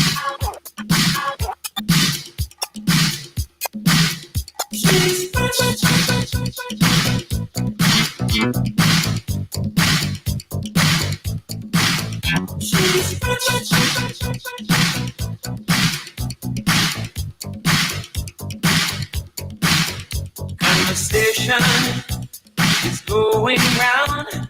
People talking about the girl who's come to town. Lovely lady, pretty as can be. No one knows her name, she's just a mystery. I have seen her maybe once or twice. One thing I can say is, ooh, she's very nice. She's a lady, what I really want to know.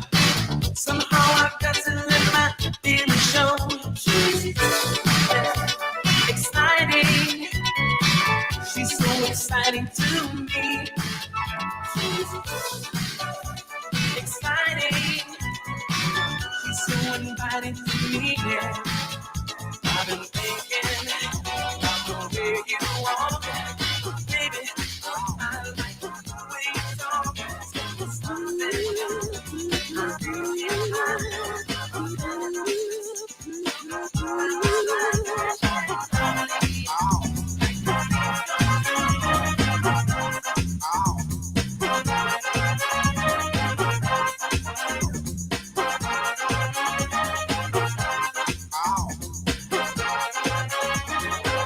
You won't belong to me, I'll let you down. I walk around and see your night skyline. I feel the light, but you don't want to stay. So lonely now, just let me off the top. Set us free. Set us free. Set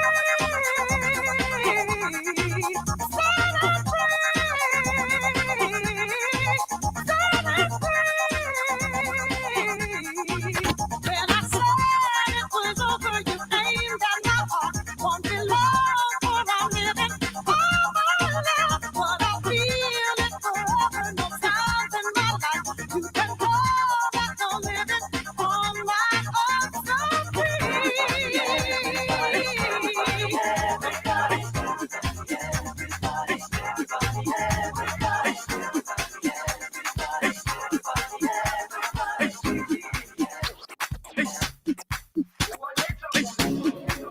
Jerusalem, ikayalami, ilondoloze, uambenami, zungangishilana.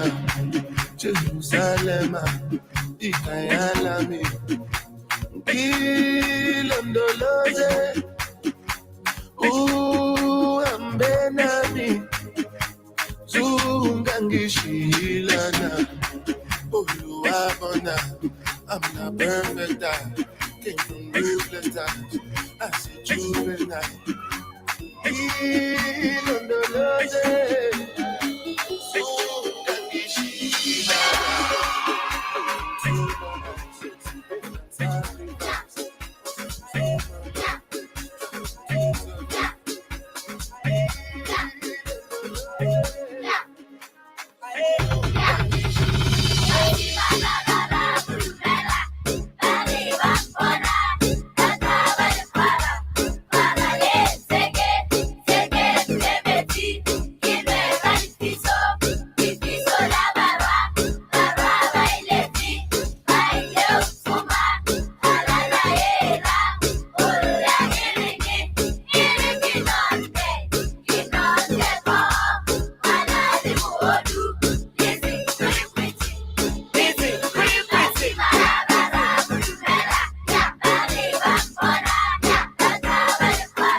Don't walk, you don't try. You supposed to be jai. Kilo come, you come, person, man, down, person, we don't mind, boy. When I land softly on the sofa floor. So far, so good, let me see you, go lo, let me see you, go lo, look out, let me look out.